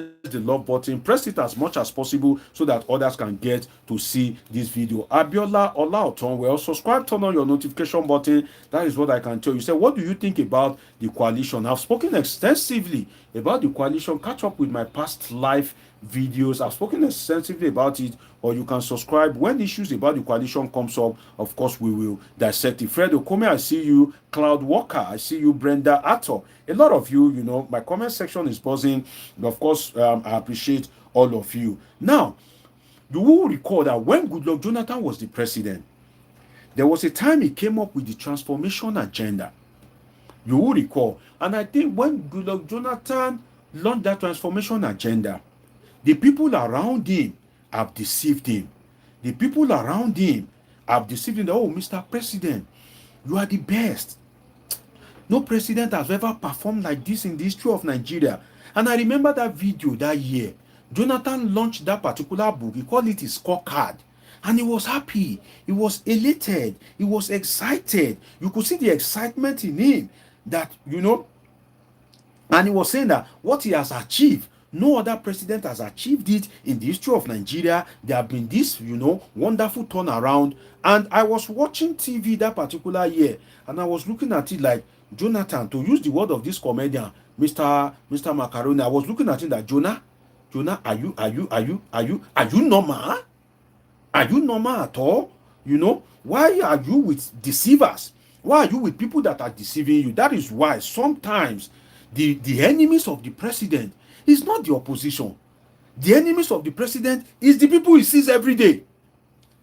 Sometimes the president doesn't know. He will be saying, no, Obi, that useless Obi, that Obi, I must deal with him. No, sometimes Obi is not your president. Obi is not your problem. It's not your enemy. Sometimes you think, that Atiku, you want to embarrass me. He's looking for drop files. He's looking for whether I graduated from Chicago or not. I will deal with. Sometimes Atiku is not your problem. Your problem is the people around you. The people that you surround yourself with every day, that your minister so and so that will give you this advice, that your special advisor so and so, that your political ally, some of them are your greatest enemy because they will never allow you to see front. Let me use an example. I'm a political scientist. Let me use football. I've used Bible, right? Now let me use football. Now, you know that if they want to play free kick in football, if they want to play free kick at the edge of the 18-yard box, there are people that usually line up right in front of the 18-yard box. They are providing a defense to the goalkeeper. Now they are to protect the goalkeeper. They are to protect the goalkeeper so that you don't score a goal. But then those people are also a disadvantage to the goalkeeper because they are covering the goalkeeper from seeing the ball. So it is when the ball pass over them that the goalkeeper will now see the ball, and it may be too late. Some of you that are football enthusiasts will know what I'm saying. It may be too late, and before you know it, the ball is in the net. The aides of the president, the advisors of the president, are those people that are usually standing in front of the 18-yard box that they will use hand like this to cover their blockers, when the opponent want to play a free kick. That is exactly how some of these people, that is exactly how they are. So if you look at it very well, you would see that in Nigeria at the moment, the president doesn't have the best of advisors. So when the president said, oh, there's no more corruption, Omoyele Sowore, that is created by God, that is how God created him, not only to be reactive, but to be hyper reactive. I told you, some people are created to be peaceful, some people are naturally created to be reactive, some people are created to be intolerant, some people are created to be hyper reactive. People are created differently. Some people are created to withstand pressure. If they owe you money, threaten them with military police, they will still sleep fine. They don't care. They may be owing you money for the next 10 years. They will still be sleeping fine. They don't even bloody care. But there are some people that if they owe you money, they won't be able to sleep. God creates people differently. So Sowore reacted. He hyper reacted. And he said, no, this is a lie. Tinubu, for you to make this kind of claim, to make Nigeria, to give Nigeria an image that is not his, a corruption-ridden country, to now say the country is corruption-free, you are a criminal. That is what created all this problem. The word criminal. Criminal. The reason why DSS is running after Yele Sowore, the reason why DSS is writing, X, Elon Musk's company, formerly called Twitter, the reason why everywhere is boiling now is one word: criminal. That word, criminal, is the genesis of the problem. Now, when Sowore referred to Bola Ahmed Tinubu as a criminal, the DSS decide that, okay, this Sowore, how best can we undo this guy? This guy has been an unrepentant critic of Bola Ahmed Tinubu. He has been an addict to the police. He's just always creating problem. We've tried to pacify him. He has proven that he cannot be pacified. Now, I'm coming to that. Erono, I'm coming to your question. Just follow my analysis. I'm getting there. And the DSS said that, what can we do? They said, let us write that platform. That platform, let us write them. Let us quote some section of the Nigerian law. Let us place our argument. Let us make them to pull down the platform of Omoyele Sowore. Now, I told you that the DSS was created not to be seen, not to be heard. What you are supposed to see and feel is the result. That's why I don't speak in vacuum. That's why if you follow my analysis, anything I say, I'm still coming back to link it. I don't say anything that is not necessary. I said that earlier on while I was giving you some background as regards the creation and operation of the DSS. So the DSS believe that, let us write X. Let us place our argument. When we place our argument, X will most likely take action. X will delete Sowore's post referring to Tinubu as a criminal. X will also deactivate his platform. Nobody will know the reason why. We have operated. We are not seen. We are not heard. But the result is evident. Are you with me? We are not seen. We are not heard. But the result will manifest. That is what the DSS is created for. Not to be seen, not to be heard, but you will feel the result. You will see the result. That is why the DSS apparently, rather than going after Omoyele Sowore, arresting him, this, that, they decide to go back to their modus operandi when they were established, which is that never to be seen, never to be heard, but you will always see the result, and you will always feel the result. That is the game they want to play on Omoyele Sowore. Sowore did not see them, Sowore did not hear them, but they want Sowore to see the result and feel it, which is what the the deactivation of his account. The deactivation of his account. So whenever we just wake up and we just see, his account has been deactivated. Who do I offend? I've not committed any problem. I'm not fighting anybody. Why is my account? Why is it deactivated? This, that. So whenever we just be saying, what kind of thing is this? It will be disturbed. He will know that it is the DSS of the Federal Republic of Nigeria that have acted. He won't even think it. In fact, he may be waking up and be cursing people and say, maybe it is all disobedient. Good. He will say, it is obedient. All these OB people, now don't go die well, now don't go report my account. Obedient, now go collect. So whatever we misdiagnose it, he will say, it is the obedient, they don't like me. Because I used to tackle Peter Obi. He won't know that it was the DSS that was behind it. The DSS have achieved their aim. They were not seen, they were not heard, but the result is obvious and evident. That's what the DSS want to achieve. But then, it now backfired. How did it backfire? Now, there's a principle of fair hearing. In Nigeria, sometimes they bypass it. But abroad, they don't bypass it, because if they bypass it, they will take them to court. You will hear in the United States, in the United Kingdom, in Canada, you just say that one individual will just wake up and will just take X to court, that they have infringed on his right. For instance, somebody sued Mark Zuckerberg, the owner of Facebook, that his name is Mark Zuckerberg as well. And he has been opening Facebook account. They have been shutting down his account, that he is impersonating Mark Zuckerberg. That no, Mark Zuckerberg is his own original name, and he cannot change it because he is older than the founder of Facebook, Mark Zuckerberg.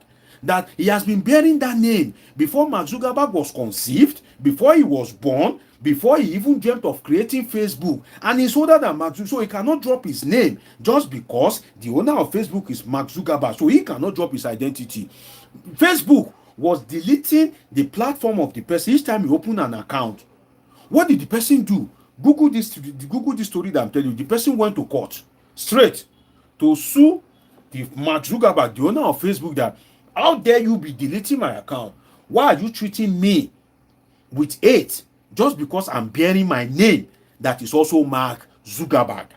So if it is abroad, you have to think before you operate, because if you misbehave, an individual can take you to court. If that individual wins you, the court can say, go and pay that person $1 million. You will pay, whether you like it or not. So X as a platform was being careful. If you are watching me and you are yet to subscribe, I beg you in the name of God, subscribe to this channel, press the love button, let other people get to see this video. So X was being careful based on the country that they are operating from, which is the United States.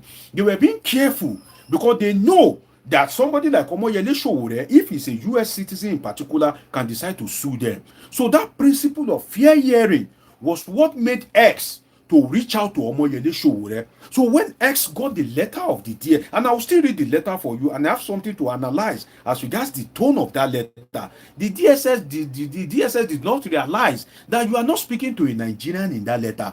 The DSS did not realize that you were not speaking to Arise News. The DSS failed to realize that you are not writing to NTA. You are writing to X, an organization in the United States. There's a way the tone of your letter should be when you are addressing such organization. You don't have power over X. You cannot do anything to X. So you should not be writing a letter as if you are threatening another. But we'll get to the analysis of that in a moment. So the X platform now decide, based on the principle of fair hearing, that they must reach out to Omoyele Sowore. And Omoyele Sowore, in this regard, it will, instantly in a basket mouth, it will leak everything and anything. So when they reach out to Omoyele Sowore, that, sorry, we receive a complaint against you. Based on the principle of fair hearing, this is the complaint. This is the source of the complaint. What do you have to say? Let us hear from you too. Principle of fair hearing. Because if they didn't do that, Omoyele Sowore, if he's a US citizen, and I think he is, can sue X for $2 million. And if he wins in court, they've made him richer. He will collect that $2 million.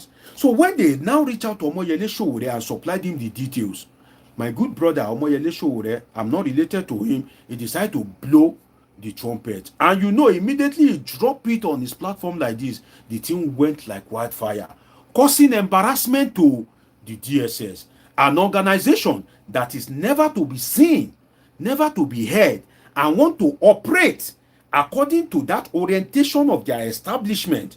The thing now backfired. So the embarrassment the DSS is facing now is a backfiring effect. You know what they call backfiring effect? Ordinarily, the DSS want to do their operation, bam, and definitely nobody will know anything. But because the platform is a foreign platform, it's not like maybe Arise News or channels or something, it backfired. And that is why you will see that when that one backfired, the DSS now decide to do it the Nigerian way. They have written Omoyele Sowore, they have invited him, they have told him to retract his criminal statement against Bola Ahmed Tinubu. They have told him that, I think they give him 7 days or something. And Sowore have insisted that he will never retract that statement, and he's still maintaining that as far as he is concerned, Bola Ahmed Tinubu is nothing but a criminal. Now, I will come to the analysis of that in a moment, but let me read to you the letter of the DSS to X, because I said I have some analysis in that regard. Let me try and find it, and I will read it out to you. Then we will dissect some important things in it. If you are yet to subscribe, do what to subscribe, turn on your notification button, catch up with my past videos. Now, I said I will call the phone number. I think let me call it, and so maybe some of you may want to contribute. I'm sorry, apologies. I'm handling quite a lot here, so just bear with me.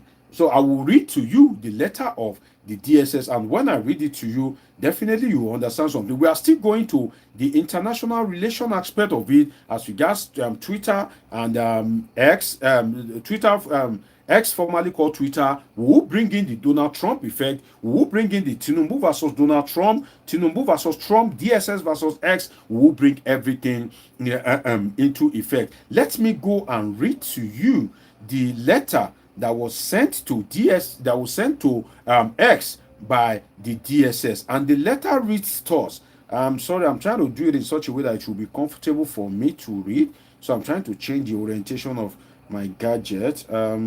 Apologies. Let me bring this to you. Okay, there you have it. I think I should have downloaded this so it will be easy for me. Okay, let me try and download it so that I will read it for you. It will be easy for me to navigate it. Just a moment.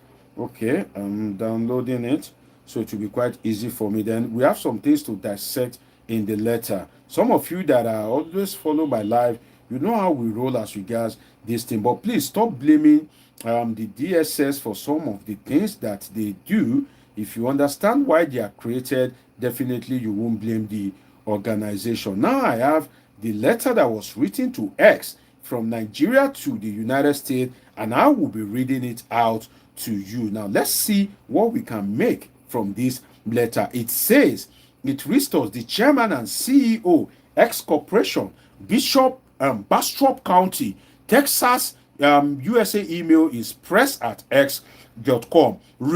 This is the title of the letter, and I need you to listen attentively because I want to bring out something important from this letter. If you are yet to subscribe, please subscribe. It says that misleading information and willful intention to furthering an ideology capable of serious harm, incitement to violation, cybercrime, hate speech, to discredit or disparage the President of the Federal Republic of Nigeria and cause serious threat to national security of the Federal Republic of Nigeria. First, to the person that write this letter, I'm an academic, so it's easy for me to weigh in on this, and it's not a matter of public opinion. First, to the person that wrote this letter, this title is too long, in the sense that if a title is too long, it is unnecessarily long. You want to write a title of a letter, you have used line 1, line 2, line 3, line 4, line 5, line 6 lines. Before the person get to line 6, he has forgotten what he read in line 1 as a title. Before the person gets to line 6, he may have forgotten what he read in line 2. So you have to make the title as concise as possible. So it says misleading information and willful intention to furthering an ideology capable of serious harm, incitement to violence, cybercrime, hate speech, discredit, disparage is too long. It's too long. You can keep it concise. Misleading information and willful intention to disparage the president of Nigeria. Simple. Very short, very concise. Whoever is reading it, or if the ex board or maybe their committee, if they are treating the letter, it's easy for them to follow up. But when you put a lot of comma, is capable of serious harm, incitement to violence, cybercrime, or at the same time you are adding a speech, you are adding discredit, you are adding disparage, it is too long. That's one thing that I noticed. Instead, another one, there's also a subtitle. Let me show it to you. Look at it. There's also a subtitle. In that particular letter, it says, demand for immediate and urgent ban, deactivation of an X account owned by Omoyele Sowore through his verified X handle at Yele Sowore or any other X account maintained by him. Now it says, we detected and monitored with dismay and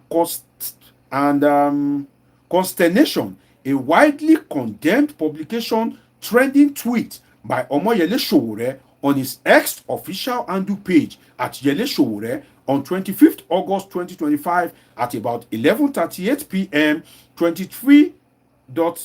38 hours West African time, disparaging and ridiculing the President of the Federal Republic of Nigeria. The tweet reads, now this is the tweet. This criminal at official Battl actually went to Brazil to state that there is no more corruption under his regime in Nigeria. What audacity to lie shamelessly. You see, this particular tweet that I just read for you, I'm coming back to an analysis of that tweet. That particular tweet, I have some shocking analysis on it. But let me finish reading this letter. I said, those words were personally directed to Mr. President. I'm reading the letter of the DSS now. Those words were personally directed at Mr. President through his official communication channel at official Battl, which is the known X handle of the President of the Federal Republic of Nigeria. The said tweet is herewith attached and will be referenced on therein for emphasis and necessary action. The said tweet is still in circulation and has attracted widespread condemnation by, let's go to the next page before I go into some shocking analysis for you. It's still in circulation by the country's national security. This is in addition to the disparaging effect the tweet has had on the reputation of Mr. President and the country before the Committee of Nations. This is DSS letter to the United States, X, formerly called Twitter. I continue the reading. Follow me in body, soul, and spirit. There's another fool on this.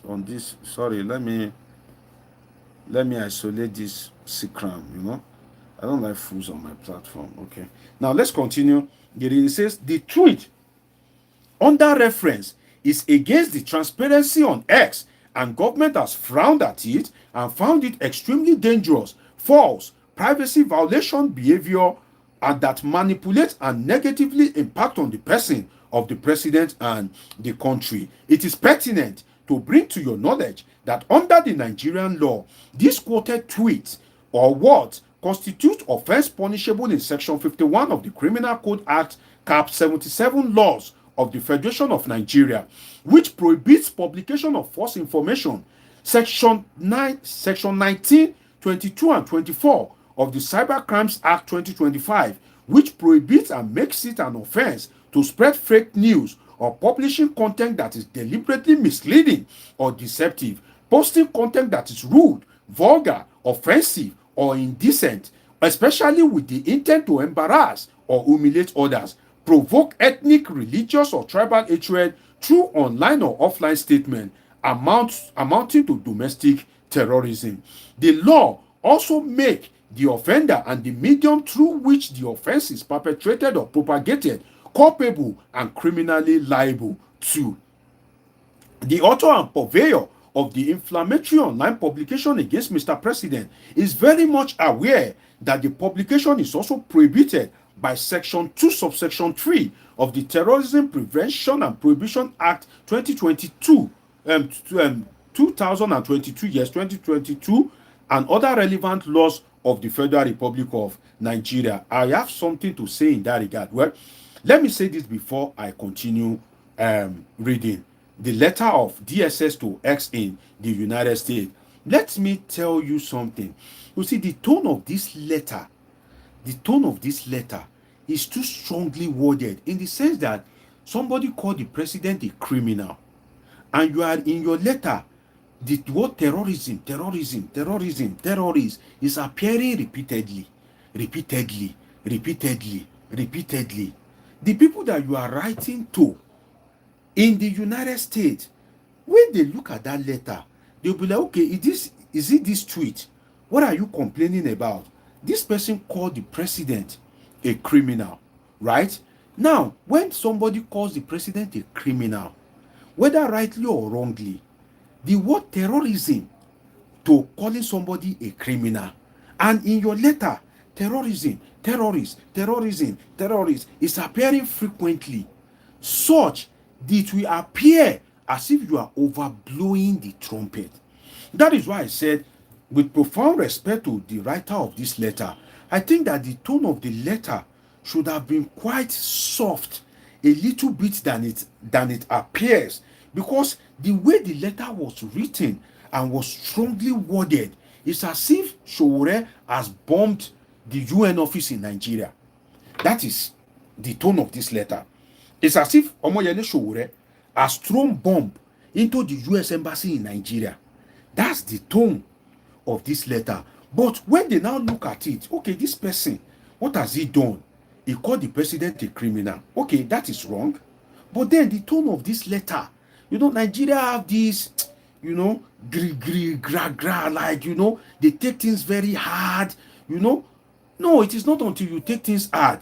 So the people that, wrote this letter, with profound respect to them, I'm just sharing my opinion. I've praised the DSS. So wherever I think that they are wrong, in my own wisdom as an academic, I would say it. I think this letter is too strongly worded compared to what Omoyele Sowore has done. And when a letter is strongly worded compared to what the person has done, it will pass a message of vendetta. It will pass a message of persecution. That is why I believe that in the DSS there should be, a section that when it comes to international relations, they should put people there. They have this international experience. Maybe they school abroad. Maybe they are, they have diplomatic experience. Or maybe they should have sent this letter to somebody in the Ministry of Foreign Affairs to maybe peruse it, or they should have found one expert in international relations, diplomacy, to read this letter. I think so. Because the way the letter is structured, the structure of the letter doesn't, correspond with the offense. The letter is strongly worded than the offense. If you are reading this, you would think Sowore has bombed the US embassy. You will not believe that, okay, it was because he called the president a criminal. So if somebody called the president a criminal, you are quoting law on terrorism, domestic terrorism. How do the US, the way these Oyinbo people reason, they will be like, how does somebody calling somebody a criminal amounts to domestic terrorism? So you can see what I'm saying, that the wording of that letter is so strong. It has a lot of venom in it compared to what Omoyele Sowore have done. You can still word that letter in a kind of soft tone and you will still achieve your aim. That's just an advice to the DSS on a lighter note. Now, the letter reads, I continue. It is not in doubt that the words employed by Mr. Omoyele Sowore is misleading information, online harassment, and abuse, willful intention of furthering an ideology capable of serious harm, hate speech, cause disunity, disparage or discredit the President of the Federal Republic of Nigeria within the Committee of Nations, to damage the image of Nigeria and cause serious threat to national security of the Federal Republic of Nigeria. Good paragraph. Good paragraph. In fact, some of the things that were earlier written were unnecessary. You see, this short paragraph that I just read has already conveyed the information. Very good paragraph. But the ones that they were writing and they were quoting terrorism, terror, this domestic, no, come on, you know. Now let's continue. It is against the above highlighted backdrop that we make an immediate and urgent demand on your corporation, as a matter of its own policy, immediately take down the tweet and its attendant retweet. Now that is an order to X by the DSS. I'm coming to that, right? I'm coming to that. I think let me speak on that so I don't forget. I think that when you are making a demand in this instance, you should be persuasive. You know, you can say that, okay, based on your policy, you know, we urge you, we employ you, no, we employ you to act based on your policy and in withholding the integrity of your platform. There's a way you see Nigeria. I don't know, you know, God bless Nigeria. There's a way some of these things are being written that there seem to be some, some lacuna, what they call gaps in that regard. Now, it says in the last paragraph, in the light of the above, having made official to you, 24 hours is sufficient to take necessary action. Yours faithfully, B. Bamigboye, FSI, for Director General State Services. Now, good letter, bad letter. I've told you where it is good. I read a paragraph in this particular letter that is well structured. But then the general tone of this letter is too strong, is too strongly worded than the offense that you are trying to report. So, with my knowledge of international relations, as somebody that has an MA in international relations and a PhD in political science, focusing on international relations, you see, when this letter is strongly worded, it will appear as if you want to persecute the person. It will appear as if it is a personal vendetta. That is why I feel that this letter, the tone could have been kind of like low a little bit, and it would have achieved a lot of aim and objective. Now, I want to go into another realm. Now, this realm that I'm going to, it will shock you. It will shock you, which is that now I want to speak on Sowore's tweet, right? If you said Sowore has committed an infraction because he said the president is a criminal because the president said something in Brazil. Now, what Sowore has said, if X now decide to verify Sowore's information, what will they find? What will they find? That's another thing. You have submitted a request to X that Sowore called Tinubu a criminal, right? Because he said corruption is no longer in, because Tinubu said corruption is no longer in Nigeria.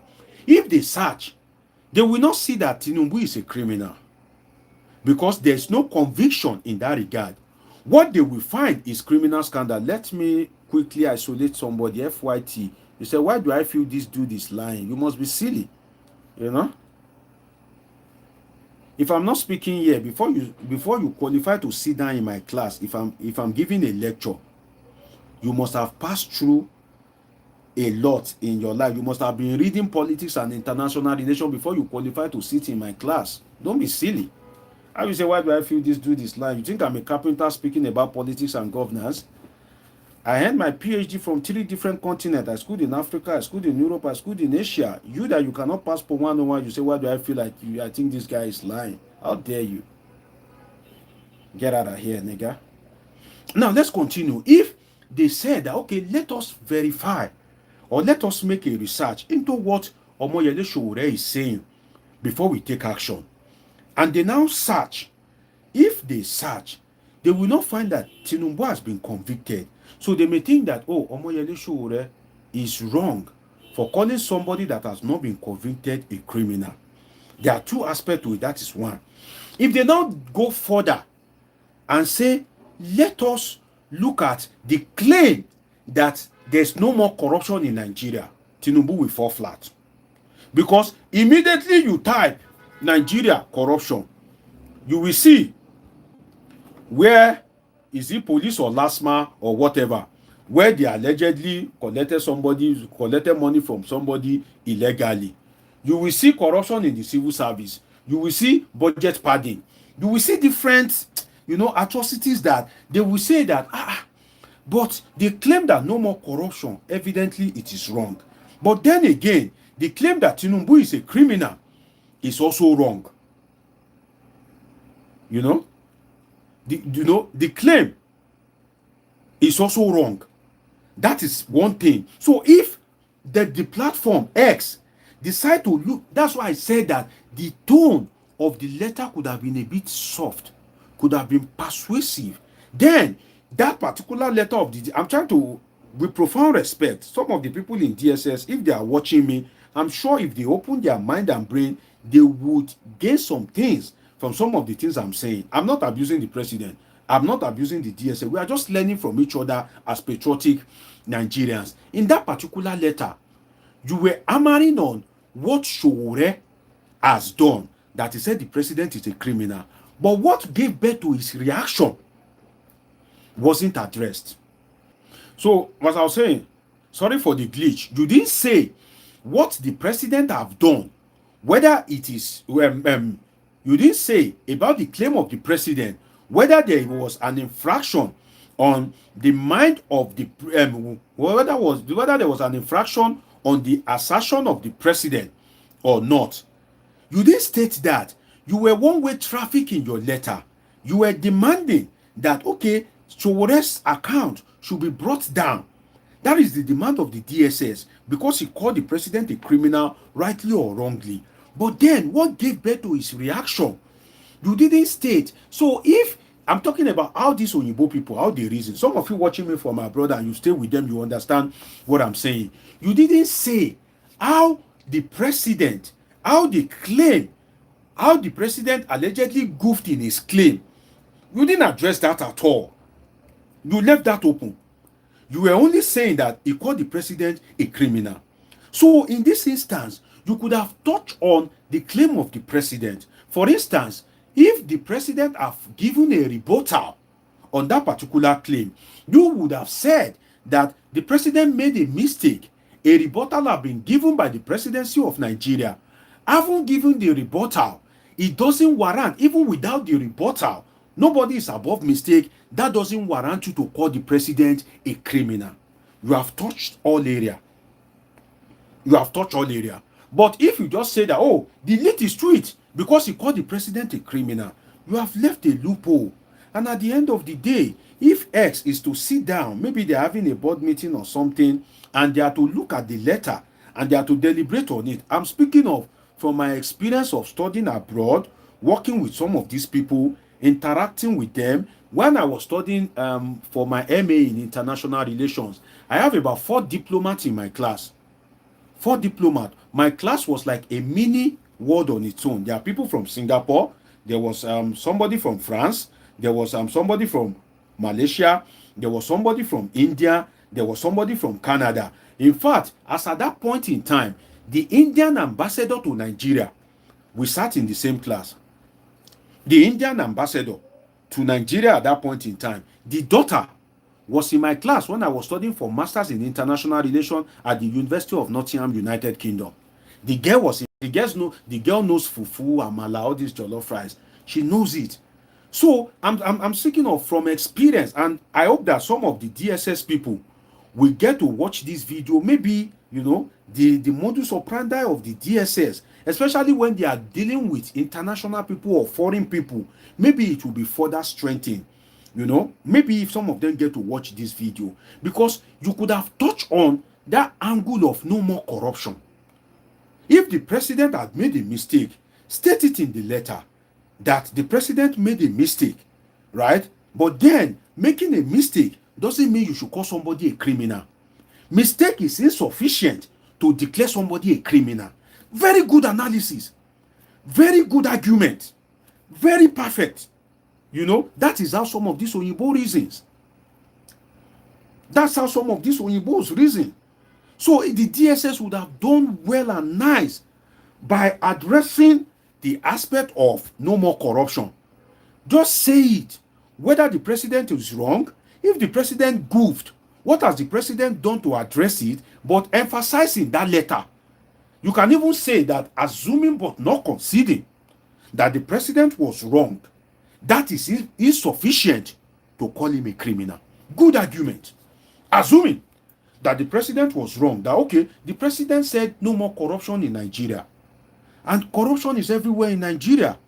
Even at that, it is insufficient for that particular error to declare the president a criminal. What a very good, submission. The people that will sit on that letter, the Oyinbos that will sit to deliberate on it, some of them, they have lawyers, they have diploma, they'll be like, okay,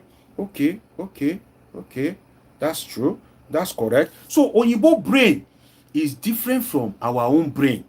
And when you are writing to a foreign organization, right, sometimes you have to be persuasive, especially if you don't have power over such organization. If if it is a Nigerian grown company like this Krowi, this Adamu Galba, this guy that want to be president under APC, when Buhari banned Twitter at that point in time, right? And I'm still coming to Trump and Tinubu now. If Tinubu tries to ban Twitter, I'm coming to that in a moment. Adamu Galba launched this app, Krowi. If Sowore made that post on Krowi platform owned by a Nigerian, and you are now writing Krowi, right? Now we understand ourselves. We know the way we speak, we know our tone, it's fine. But if you are writing to X, please get some international relation expert. Get people that maybe some of the people in the Ministry of Foreign Affairs, or if you don't want it to leak out, employ people into DSS that have some international relation experience, so that when the DSS want to relate with other foreign organizations, they have experts that can handle the structure of the communication. Then we have experts that can handle the structure of the communication perfectly, so that there will not be an embarrassment or any kind of lacuna to the organization. So that is one thing that I find in that particular letter. For instance, if I work in the DSS and they are writing that letter, with my experience in Obodo Oyinbo and all that, that word that is featuring terrorism, terrorists, this domestic terrorism, no, I will kick against it. I will tell the DG that, Oga, if you will listen to me, from my experience studying, living abroad, working with some of these people, all this terror, because this guy called himself a criminal, it may even make these people to not take us serious. Let us just write them, let us note it. If they don't act on it, Sowore will commit the offense again. He will still abuse Tinubu, then we will write them again. Then he will still commit the same offense, we will still write them again. By the time we will write them like 4-5 times, one day they will just deactivate the account. That is how to achieve the deactivation of Sowore's account. It's by strategy, it's not by gra-gra. No, it's not by gra-gra. No. You cannot use gra-gra on all this X, Facebook. No, they have a mind of their own. They have their own policy. They will operate according to it. If X is a Nigerian platform, you can use gra-gra. You understand? You can use gra-gra to do it. But X is not a Nigerian platform. So for me, I will believe that if the DSS want to operate, they could have operated in a more better way. Write it. Don't let the word be like persecution. Don't let it be like hatred. Don't let it be like personal vendetta. State your point. State it calmly. The letter is 3 pages. 3 pages too long. Just quote it in a page. 1 page is enough. Address it to the right person.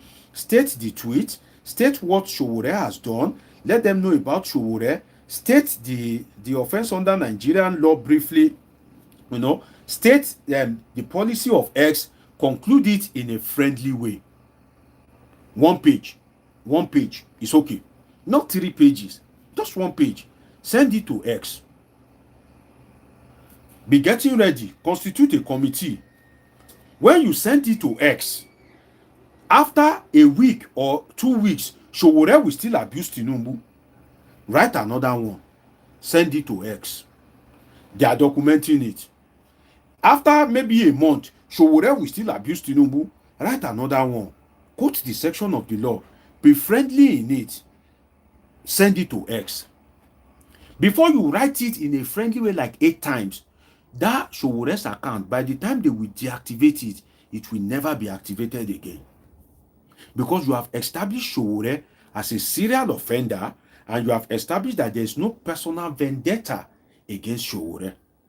That is what is lacking, sadly, unfortunately, in the operation of the beloved DSS. Shout out to the DSS. They are doing a lot of fantastic job as regards fighting terrorism nowadays. I really appreciate the leadership of the DSS, sincerely. If I have the opportunity, if the leadership of the DSS is my friend, I will just walk up to him and tell him some of these things that, okay, this is what I feel, this letter from my expertise, this, that, this. But I don't know him, right? But be that as it may, we can always learn from each other. So that is it about the letter. So DSS letter to X and Facebook, I think is too strongly worded. Now let us go to Sowore's response to the letter. You know, Aaron says you are being politically correct, but we understand. No, this is not political correctness. What are you saying? What do you mean by political? I'm speaking as an expertise. I'm speaking from my area of expertise. You know, I'm not an engineer speaking about politics and international relations. I'm not being politically correct. I'm saying the fact. And if you want to challenge me, you come for a debate. I'm not seeking political correctness. In fact, how many people can speak on this topic? The way I'm speaking about it, this is a delicate topic. How many people have you seen come out and speak about it? They may not know what to say. So this is not about political correctness. I'm stating the fact. I'm stating the fact, not political correctness. I'm saying the real fact as it is. Go back and play my video. You should even salute me. I'm using my knowledge to sit down here and tell you, you know, and teach you something. If you know the value of what I'm teaching you, if you are to sit in my class, you must have paid $1 to that school, or pounds, or euro to that school before you can hear me. If you don't hear me on YouTube, where next you will hear me, you will pay to hear me. That's the fact. I'm not bragging. This is, God bless you, Stephen Karanja, facts over feelings. This is not about feelings. I see your comment, Emeka Eniogu. He said, stop advising an oppressive government or you are one of them. See, we are teaching each other, okay? This is not about advising an oppressive government. You may like, you know, you may not like knowledge. You may like abuses, gossip. No, there are some people that like knowledge. There are some people that value knowledge, okay? He said, it is like you want them to recruit you. See, please, if you stress me too much, I will just isolate you from this platform. What are we saying? What are you saying? Recruit me. At this stage, I will go and use my PhD that I earned from abroad, 3 degrees to 3 continents, to go and serve in DSS. And at the end of the day, when I retire, they will give me 2 million or 3 million. Receive some sense, bro. What are you saying? You know? You think maybe it's just one rat tag or speaking? I should go and... If there's nothing that the DSS want to use to recruit me, I can't serve in DSS. There's no way, because the DSS cannot pay me. DSS that the police, when you retire, they will give you how much? 3 million, 4 million.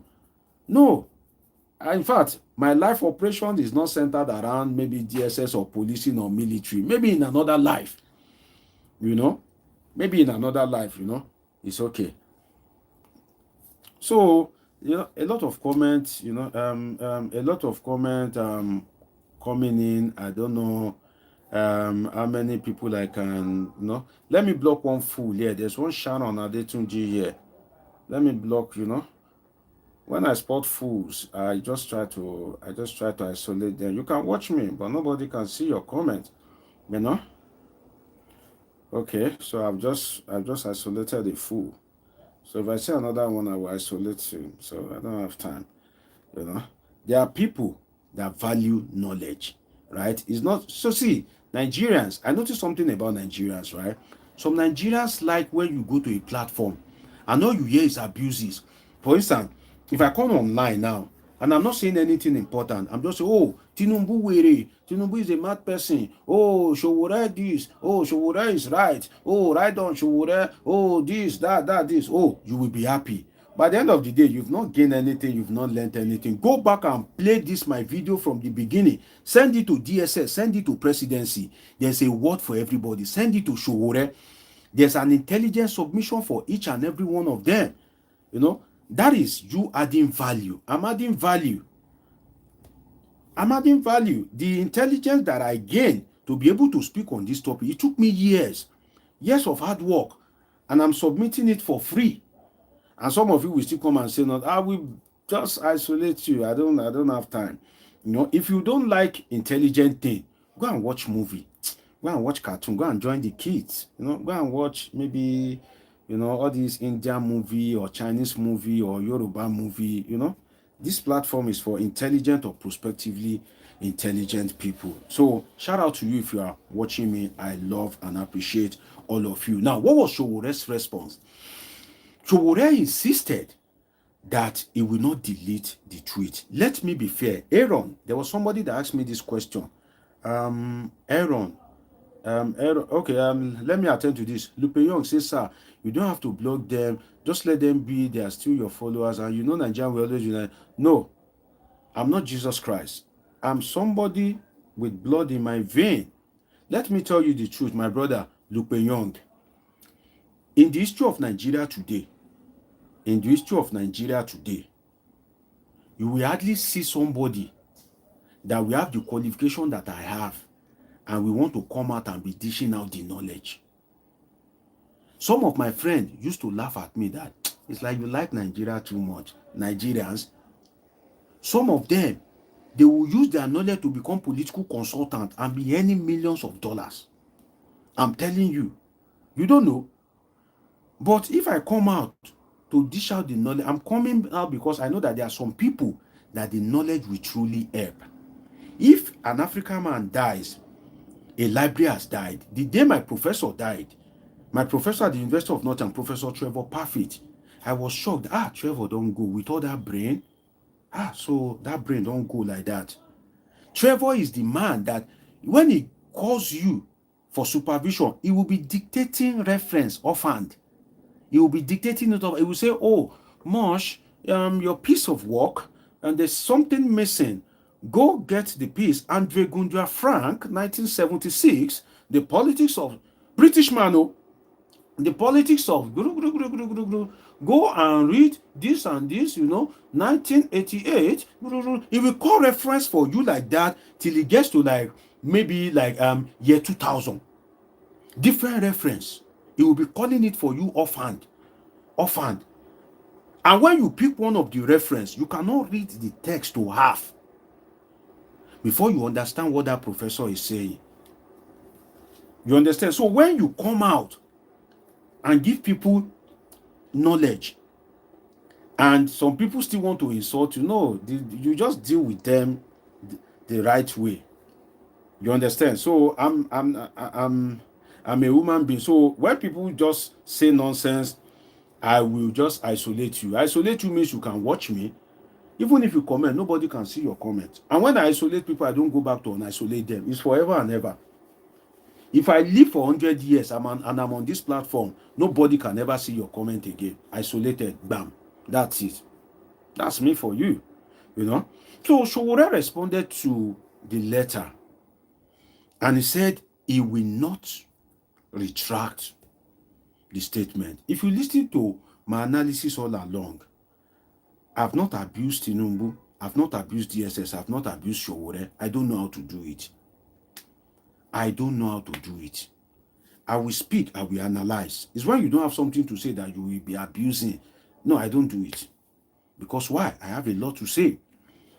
Now, Sowore said he will not retract the letter, and he still restated that Tinubu is a criminal. Now, Aaron, somebody in the comment section, Aaron, God bless you, my brother. I don't know if you are still there. He asked me the question. He said, is Sowore right or wrong? Sincerely, before God and man, in my own mind, Sowore is wrong. And I'll tell you the reason why. And he's also right. And I will tell you the reason why. Let me start with how Sowore is wrong. First, You see, if you rise to the level of Omoyele Sowore, you've been in the struggle for long. You have lawyers as friends for long. You've been charged to court different times. By the way, if I can tell you, the only activist that I know is really in Nigeria, and that I can have a bit of trust in, that cannot be bought, and that I love most, is Omoyele Sowore. Let me give you that background first. If they're saying activism, the activist that I believe in, that this one, if it stands for a cause, can they buy this guy? Can they use land in Banana Island to buy this guy? Can this guy leave this cause halfway? No. One person that I so believe in is Omoyele Sowore. He has stand the test of time. The guy is rugged. When I say rugged, he is rugged. It's not easy to embark on some of the things this guy is embarking on. Give him his flowers. Give it to him. How many activists have turned, have switched? Was Festus Keyamo not acting like an activist at some point? Is he not dining with the government now? Charlie Boy was acting like an activist at some point. What did the news not spread allegedly during Buhari's second time that he allegedly collected money? Charlie Boy, Charles Oputa. So you have to respect Omoyele Sowore. You have to give him his flowers. He is an activist that have stand the test of time, and he has proven himself. And whenever God calls him home, he is one of the people that will be remembered in the within the context of Nigeria's rugged activism and protest. Shout out to Omoyele Sowore. I so much appreciate him for being consistent. Be that as it may, Sowore in this case is wrong to the extent of him being right. Now, he's wrong in the sense that with your level of experience, if it is a new activist, if it is somebody that is, for instance, if it is very dark man, shout out to him, he's doing his best, great guy. I hope he stands the test of time. I hope that he doesn't lose guard, and I hope that they don't get him. You know what they say, get him, get him. That word, he get belle. I hope they don't get him. And I pray he stand the test of time, and may God always protect him. If it is very dark man that made that mistake of that tweet, I would have overlooked it. That, okay, it can happen. But the caliber of Omoyele Sowore, I was a bit disappointed that Sowore Agbawo near now. You know what Agbawo means? Veteran. Well respected. Somebody that stands the test of Agbawo is a street slang.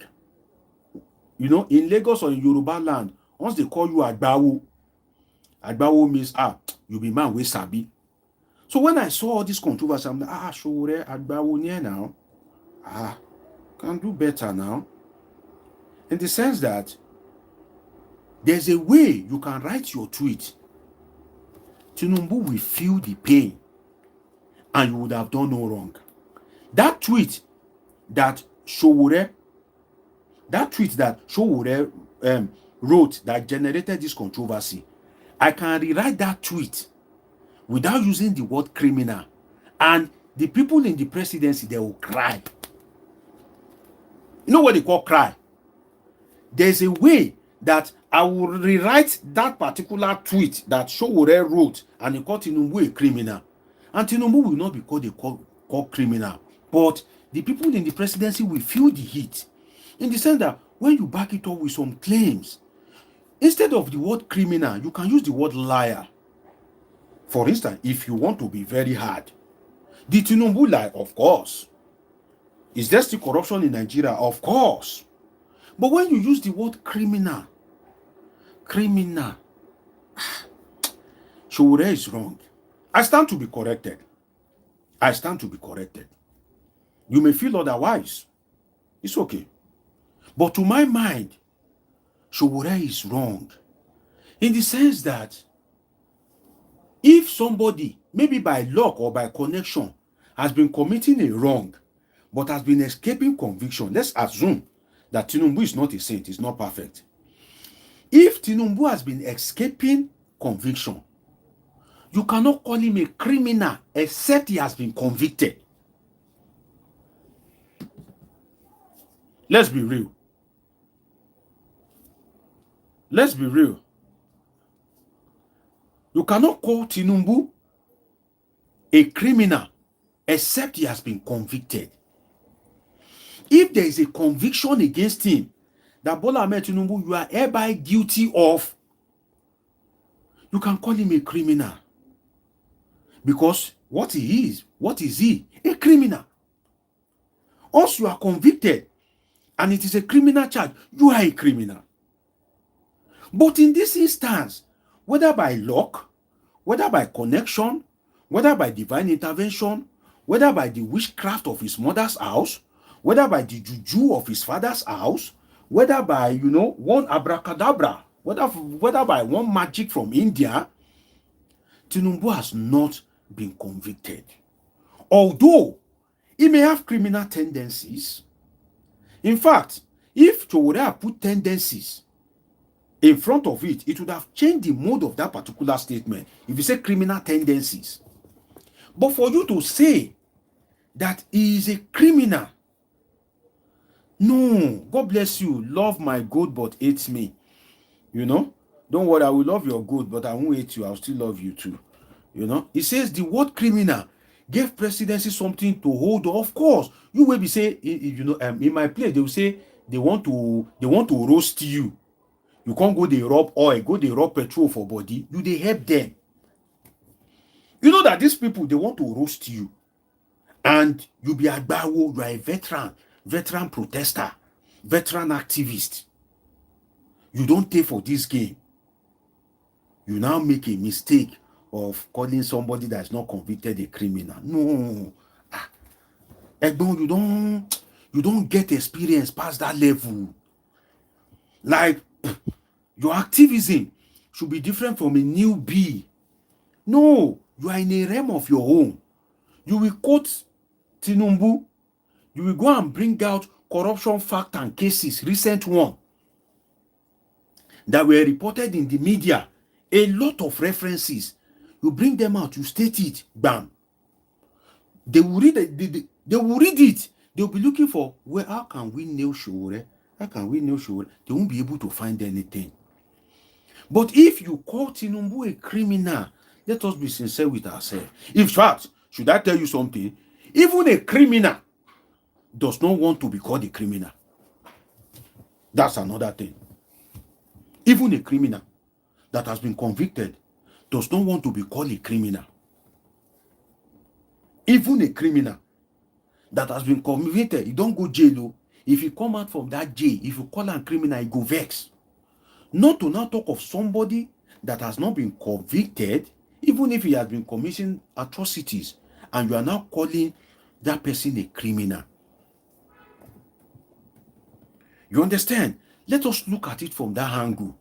So from that angle, Sowore is wrong. From my perspective, I stand to be corrected. Sowore is totally wrong.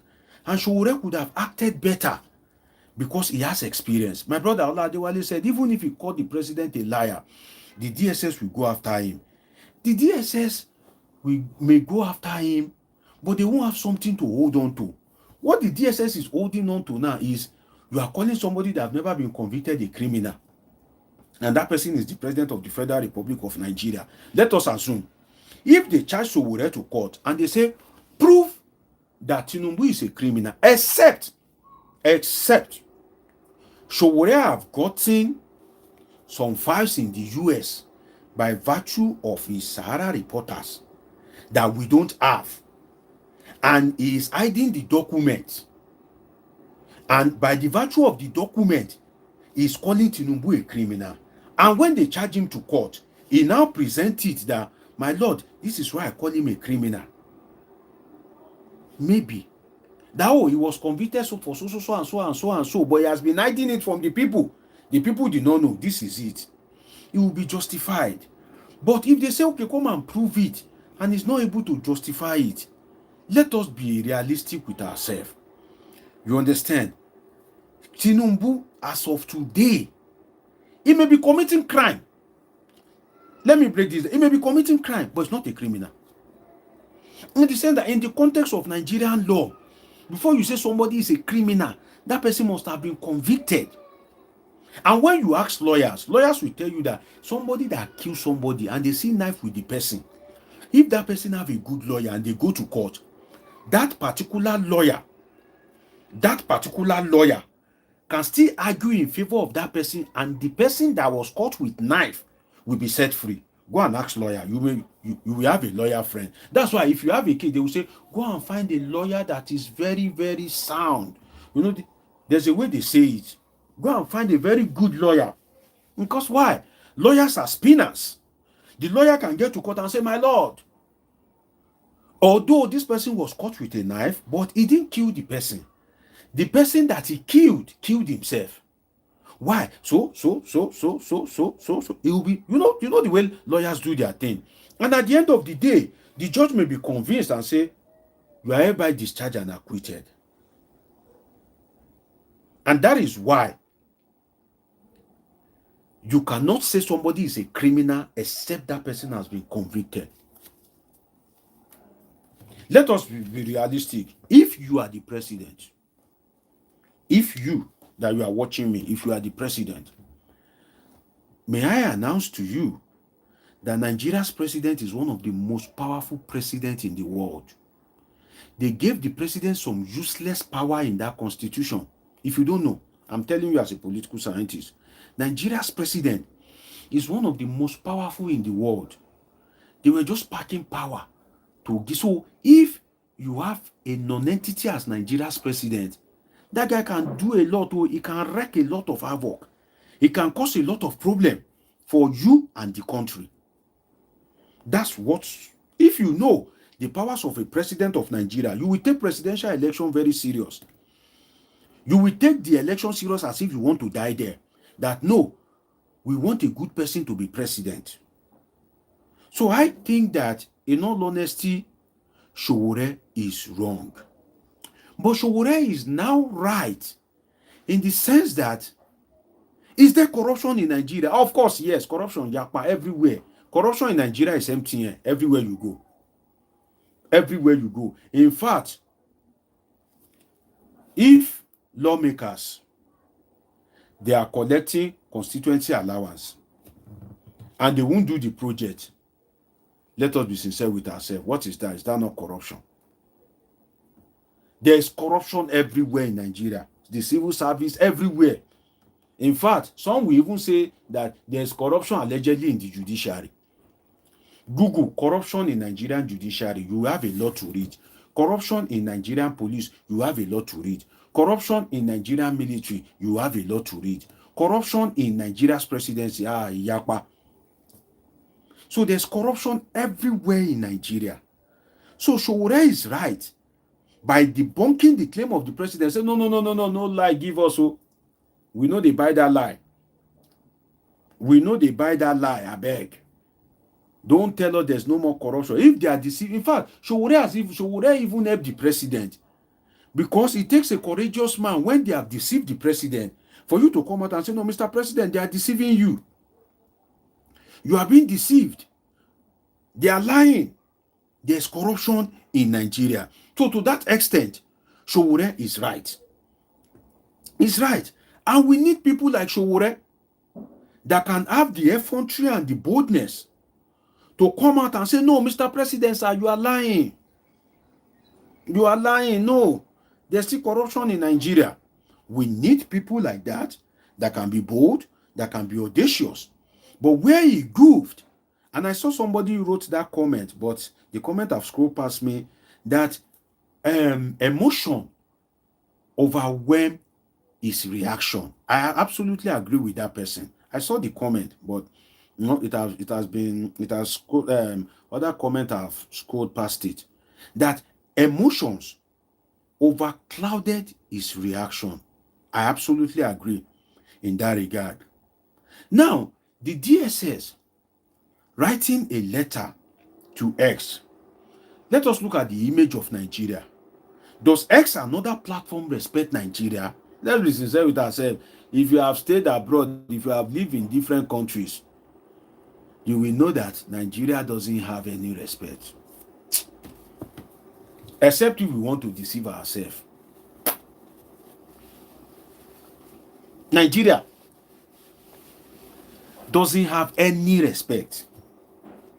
You will know from the way they treat your passport. If you carry a Nigerian passport, the way they treat you, Nigeria doesn't have any respect. And if you look at it from the realm of international relations, you will see that recently, most of these Western countries have been condemning Nigeria. Canada will say, oh, if you have served in the Nigerian police, we cannot give you our asylum. You must be corrupt. Recently, there was one man, because he was formerly a member of PDP and APC, they said, oh, this organization, they act with impunity. You are their member. We can't grant you our asylum. You too, you must be a man of impunity. And these countries, they share data, they share information. So in international relations, if Canada is hostile to you, the probability that US, UK, Australia, New Zealand, some of the Schengen countries will be hostile to you is very high. If I'm to go into this, I will take time. If I'm to explain it to you from international relations course, I will take time. But just know that if Canada is hostile to you, the probability that US will be hostile to you is very high. And that is why I said that the DSS could have been persuasive in their letter, because if they want to verify Sowore's claim, they will see that it's true, it is correct that there is truly monumental corruption in Nigeria. There is monumental corruption, unimaginable corruption in Nigeria. If you are watching me, do well to subscribe. Help me press the love button so that other people can get to see this video. So does X, another platform, do they rate Nigeria as a credible country? No. Do they treat anything that comes from Nigeria with any seriousness? Let's not lie to ourselves. The answer is no. So in that, God bless you for pressing the like button. God bless you. I appreciate all of you. Help me press the like button. Help me share. Help me subscribe. Turn on your notification button. So if you know the reputation of your country, then you are to act carefully accordingly. Let me open the line for contribution. If you want to dial in via WhatsApp, you can dial in via +55 13 99 666 6361. +55 13 99 666 6361. Feel free to say your mind. You believe what Sowore has done is right? Well, it's up to you. You believe, oh, what he has done is wrong? It's up to you. I don't trample on people's voice, but just don't start abusing or something. That is it. You know? +55 13 99 666 6361. +55 13 99 666 6361. WhatsApp only. +53 and +55 13 99 666 6361. If you miss it, put it in the comment section. I will call it out again. So you know that these countries, they don't respect Nigeria at all. And another thing is, do Western countries respect Nigeria? If we are to be sincere with ourselves, they don't respect Nigeria. I'm telling you, they don't send Nigeria at all. They don't. I will tell you the fact. From my experience, traveling across continents, traveling around the world, you know, to the best of my ability, I can tell you that Nigeria is not respected in any way. That I can tell you. So if you are a government that abroad people are seen as a corrupt government, if you are a government that foreign organization, foreign countries and institutions are seen as a government of impunity, definitely you should have tread carefully. We have a caller, my people. That's why I don't want to open the phone line. It will interrupt my analysis, but I've been speaking a while. Let's hear from this caller. Hello, are you there? Hello? Hello, are you there? Good evening, sir. Yeah, good evening. Can you hear me? Yeah, loud and clear. Please, your name and where you are calling from. My name is Abosede Ojo. Oh, Auntie. Well done, yes, ma. sir. Yes, sir. Thank you. Yes, sir. mi dùn láti gbóhùn yín o. I'm so happy, sir. Mi ò ní bẹ́ẹ̀lì bí mi ò bá ríǹgì bẹ́ẹ̀lì fún yín o. Ẹ ti ríǹgì ẹ̀ bẹ́yẹn náà. Ẹ ti ríǹgì ẹ̀ bẹ́yẹn náà. Inú mi dùn láti gbóhùn yín o. God bless you, sir. Amen, ma. Yes, Amen, sir. We appreciate you for the unbiased job that you are doing, yes, and for people like us that feel concerned and we don't have a voice, we don't have a platform. So when I saw this, I said, this is good. At least sometimes you think you are right, you might be wrong. As a political scientist, you have been able to put us through a lot of things. Each time I watch, I gain a lot, and I appreciate you for that. God bless you. We are so grateful, sir. Thank you, ma'am. I'm encouraged to do this because of people like you. And I just do my thing. I just thought that, if you have a lot of knowledge and you don't share it to contribute your quota, the day you die with that knowledge. So what shall it profit you if you die with your knowledge? That's why. And I'm only active mainly on this YouTube, just to express myself. I'm not active on other platforms because I can't combine it with all the other things I have to do. But great to have you here, man. Great to have you. I quite appreciate you. Me too. Me too. Let's hear from you, man. So about the issue today, yes, sir. I think, like you had rightly said, you said a lot. Sorry, man. Let me do a sound check. Sorry, man. If you are watching me, please, can you confirm sound check? Can you hear the caller loud and clear? Please help me confirm the sound. Sound check. Can you hear loud and clear? Please help me confirm so that I'm sure you can hear loud and clear. Please continue, ma'am. Yes, sir. I said, like you had rightly said, you said a lot about their letter, the DSS letter, and whom they are. And you could see, I don't know, maybe you didn't see it. I said in the US, they are like the secret services, the FBI. We know that FBI, you don't know whom they are. They live within us, but you don't know them. They don't come out. Nobody goes out to say, I'm an FBI agent, or we are doing this, we are doing that. You don't know. Even when they are investigating you, you don't know whom they are. You don't know them. They are secret services, like you had rightly said. And for them to be coming out this way, we don't know. Well, everything about our country is different. Everything is done differently. And you said that Sowore, I think too, like you have said, I think Sowore didn't do it rightly this time around. We all love him. In fact, I said in the comments, I didn't know if you saw it, I said Sowore should be given national award, maybe in the future. Not with this government, because they won't give him in the first place. And even if they do, Sowore will not take it. I can bet this with my life. He won't take it from them. So, but Sowore deserves to have national honor. One day, someday.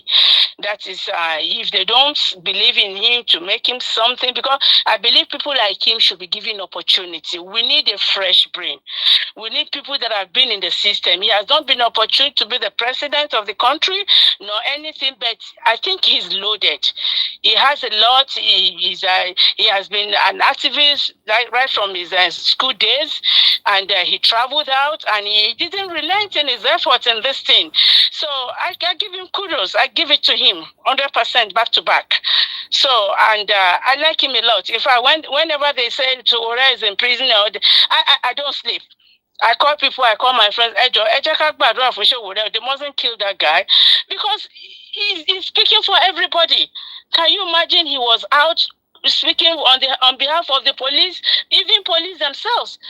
And within short days, we could see difference. Look at the NYSC. The country has been destroyed for these young generations, and yet they can't speak up. We can't speak. It's getting to a point that nobody is able to talk again. In fact, during the military, I don't know if it is this bad. It's getting bad by the day. Oppositions cannot group together to do anything. Where are we going? Where are we heading?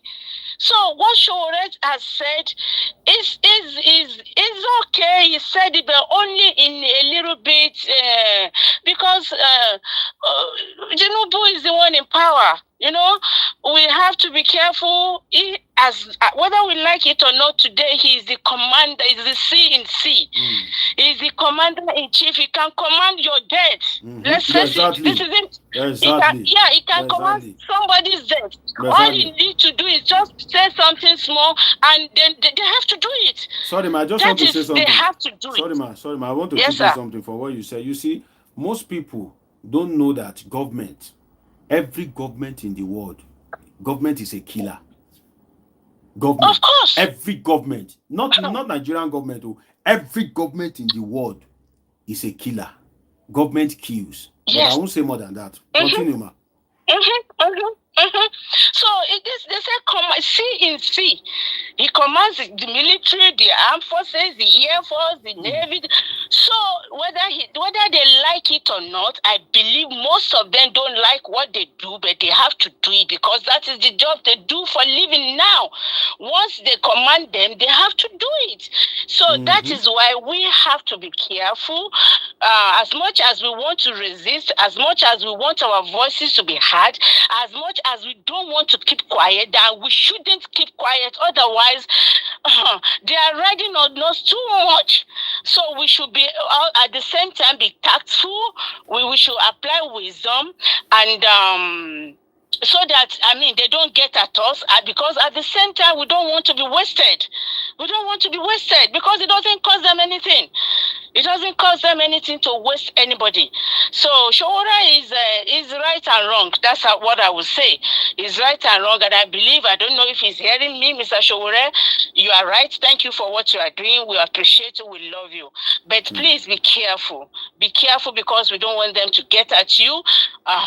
So that's what I want to say, sir. God bless you. Thank you so much for the opportunity given me. I really, really appreciate it. I'm speaking from New York City. God bless you, ma. I'm happy to hear from you. In fact, me too. I've heard your voice now. You've always been hearing my own voice, so it's great to hear from you too. God bless you, ma. I appreciate you. Thank you, ma. Yes, ma. Yes, ma. Bye bye. Yes, ma.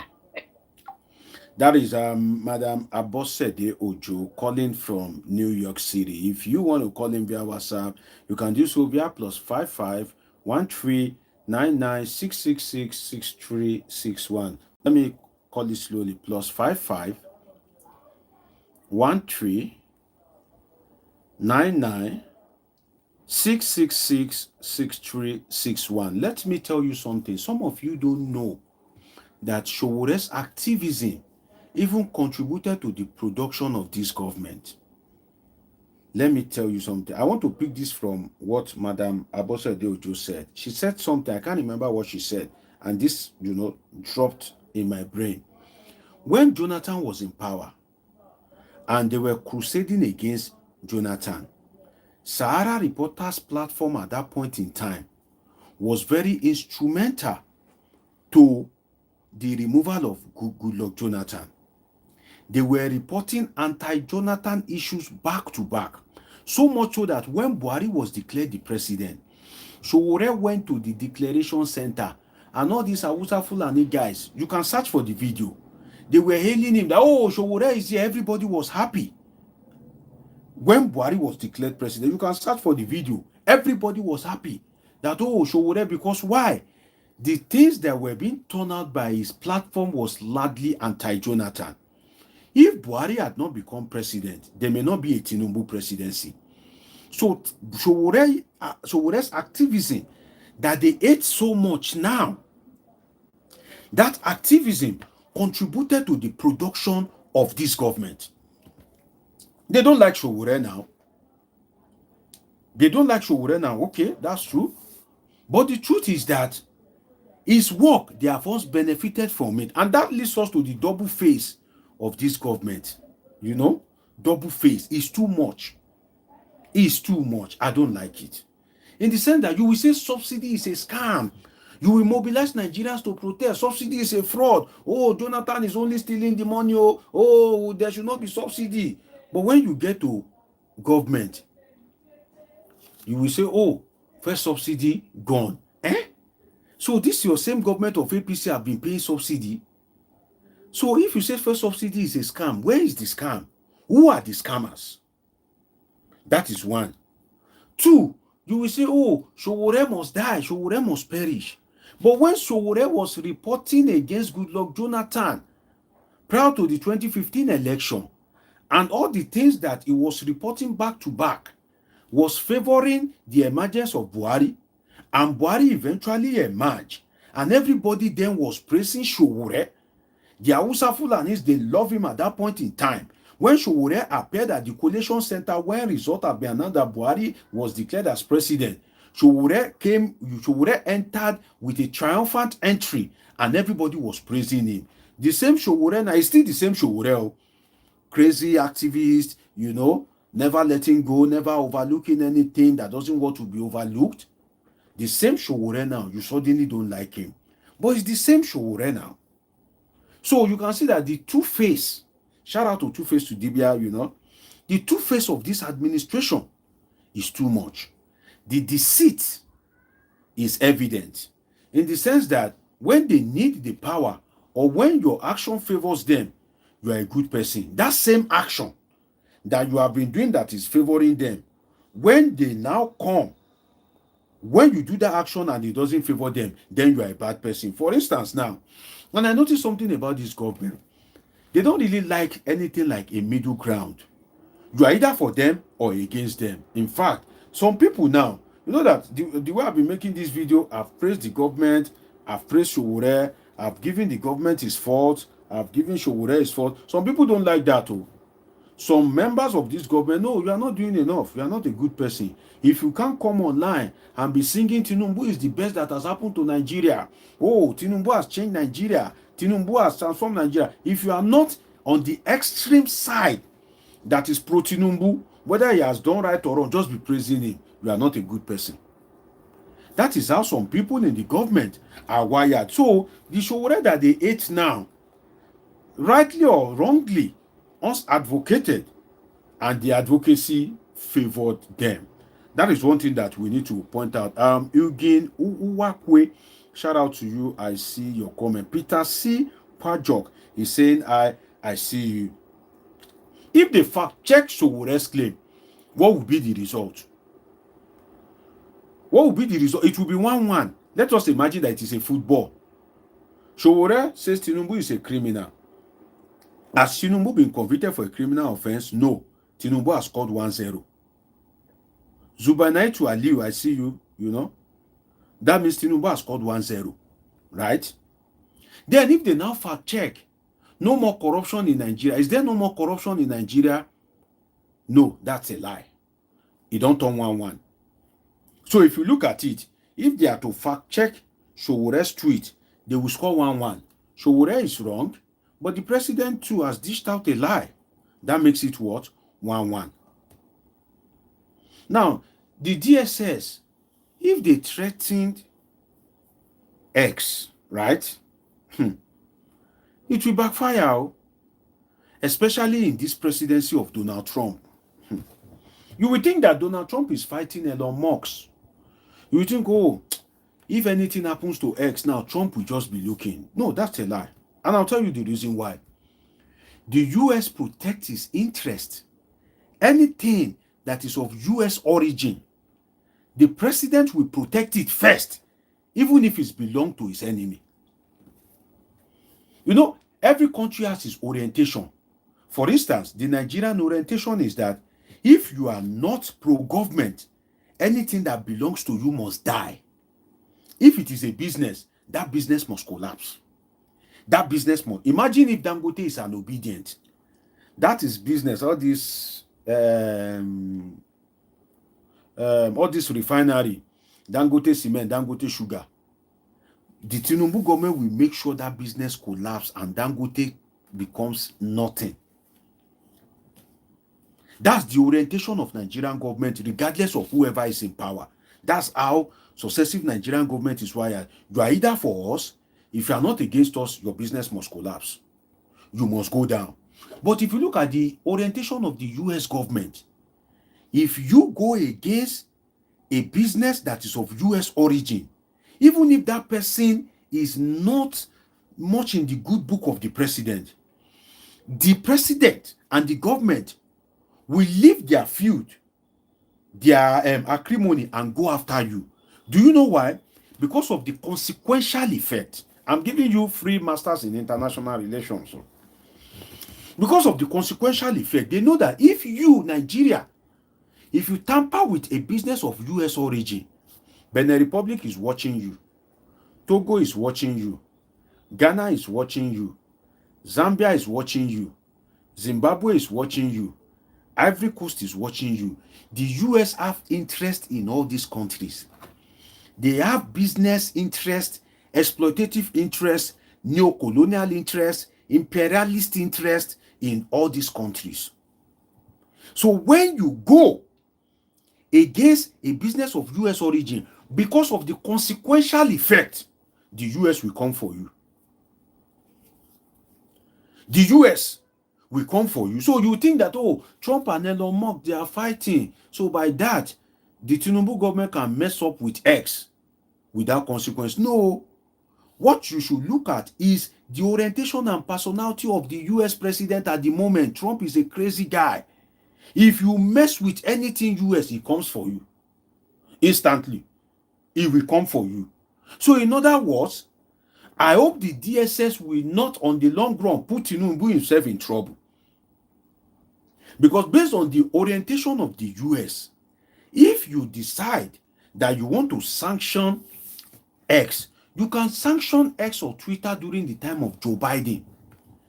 Joe Biden is a little bit laid back and, oh God, I'm not supposed to be giving you guys this analysis, but let me give you, because of the sake of people like Abosede Ojo, my regular viewers. And if you look at the orientation of Joe Biden, there's a connection between Joe Biden and APC. What do I mean? Let me explain. Joe Biden is of the Democratic Party. Obama is a Democrat. When Obama was president, Joe Biden was the vice president in the United States. I'm trying to summarize it. Obama was very influential to the emergence of Muhammadu Buhari in Nigeria. The Obama government worked against the emergence of Goodluck Jonathan. You remember the Bring Back Our Girls, how Michelle Obama, hold that placard, how Barack Obama too held the placard, and now they were able to influence, I think, people like Boris Johnson at that time to also hold the placard and all that, and it became a national phenomenon. And when Obama was to speak, he said, we hope Nigerians will take this opportunity to open a new chapter in the history of the country. What do you mean by that? When there's a sitting president, imagine in 2027, Tinubu is contesting, and Donald Trump is to speak about Nigerian election, and he said that we hope that Nigerians will use this election to open a new chapter. That means that you are advocating for the emergence of Obi or Atiku or any other opposition at that point in time. So Obama, who happens to be a Democrat, the government of Barack Obama favored the emergence of Muhammadu Buhari. In that particular same government, Joe Biden was the vice president to Barack Obama. If you are watching me and you are yet to subscribe, please subscribe to this channel, share, let others benefit from the knowledge. Joe Biden was the vice president to Barack Obama. Joe Biden eventually became the president, a Democrat, right? Buhari, the same Buhari, was still the president. So the Democratic Party-led government in the United States naturally is sympathetic and will naturally favor the APC government.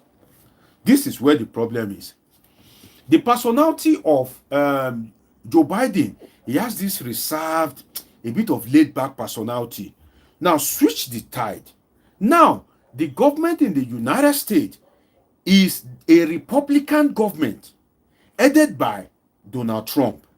Now, Donald Trump, just like APC and PDP in Nigeria, Donald Trump doesn't believe that there's anything good in the Democratic government led by Joe Biden and Barack Obama and Kamala Harris, the immediate vice president, the immediate past vice president who was the opponent of Donald Trump in the election.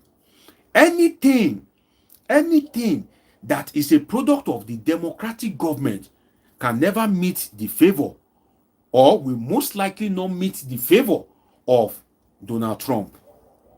So in other words, looking at the personality and the political dynamics that shape presidential emergence in the US, what you will do and get away with it under Joe Biden, what Buhari did and get away with it when Joe Biden was president, if you try it with Donald Trump, you are finished. If you try it with Donald Trump, if Tinubu try any nonsense, just small nonsense, and now I'm speaking as an international relation expert, and I don't pray that should happen. But if it happens, you will remember that, there was one Dr. Moshola Deji that I watched his life some time ago, and this man said it. If the Tinubu government try any little thing that affects US business entity, US interest, or anything, forget. The way Bola Ahmed Tinubu, the way the US government will roar and try to pieces Bola Ahmed Tinubu, in fact, you will pity Bola Ahmed Tinubu. God bless you, my namesake, Deji David Oladipo said, Trump labeled Tinubu lifeless. Labeled Buhari lifeless. That is strong, right? From the Republican Party. Then this guy wouldn't have, what's your business with where I'm from? This Tamarian or something. If you disturb me too much, I will isolate you, please. What concerns you with where I'm from? We are saying something important. Some of you will be coming up with, irrelevant things. Now, if you look at it well, Donald Trump is the direct opposite of Joe Biden. What you will do with Joe Biden and get away with it, if you try 1% with Donald Trump, you are in trouble. So for the Tinubu boys, that we say, Mr. President, you are powerful. Mr. President, it has happened before, it can happen again. During the time of Muhammadu Buhari, he banned Twitter. I think he banned Facebook as well. Mr. President, you can do it. Ban these people. My friend, if you try it, let me warn Tinubu government. I'm giving you free advice. You may not listen. It's okay. You may say, what does this one know? It's okay. But I'm telling you, if you try it, the way Donald Trump is raging like a mad person these days, in fact, countries that have not done anything to harm the United States in any way whatsoever, then they collect steady back to back. Trump, they fire anybody and everybody. If we just look at you, maybe he wakes up on the wrong side of the bed and he thinks that this China is that, it's like they are becoming too reliant. We just say 25% tariff on so thing. That's Trump orientation. He may look at India and will not be like, all these Indian people, he will just wake up and say 30% tariff on something. That is Trump for you. In the history of US and African relations, particularly Nigeria, they have never called people to the embassy to revoke their visa. It is during this Trump time. If Tinubu is not careful, you see all this fire that they are hiding, that they are going to court, that Tinubu is saying that they shouldn't release. If Trump can release the file of JF Kennedy assassination, he will just wake up one morning and order CIA, go and release anything Tinubu to the public. I'm telling you. If you study the dynamics of the Trump administration, if you mess up with him, he will wake up in one morning and just say, that Tinubu, send me all his file. Anything drug, anything certificate, send it to me. If Trump goes mad at that point in time, maybe his wife didn't serve him food quickly. Or maybe his child just, get him angry. He will just instruct them, release the files. Nothing will happen. What do you want to do? You know? What do you want to do? There's nothing you can do. He has released it. He has released it. There's nothing you can do. So I beg Tinubu in the name of God. And that is why, I want the DSS earlier that please get international relation experts so that when you want to relate with anything United States, particularly in this era of Trump, you are relating with it not from the gra perspective, because you may think you are protecting the president, but at the end of the day, if you be saying now you go finish the guy, I'm telling you, the DSS is acting now to protect the president. But if the DSS is not careful, if you be saying now the same DSS in their move to protect the president, they go come finish the man pata pata.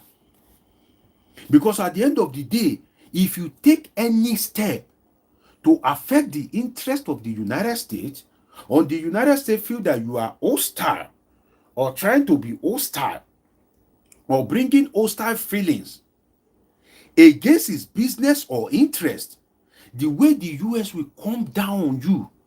In fact, I made an analysis. See, in fact, Nigeria doesn't deserve me. I can tell you that. Because most people in Nigeria that are occupying sensitive position, they lack sense. I was speaking to a man. I think I was in Singapore. And the man doesn't like African, but by opportunity, we now got talking. The man looked at me, he looked at me.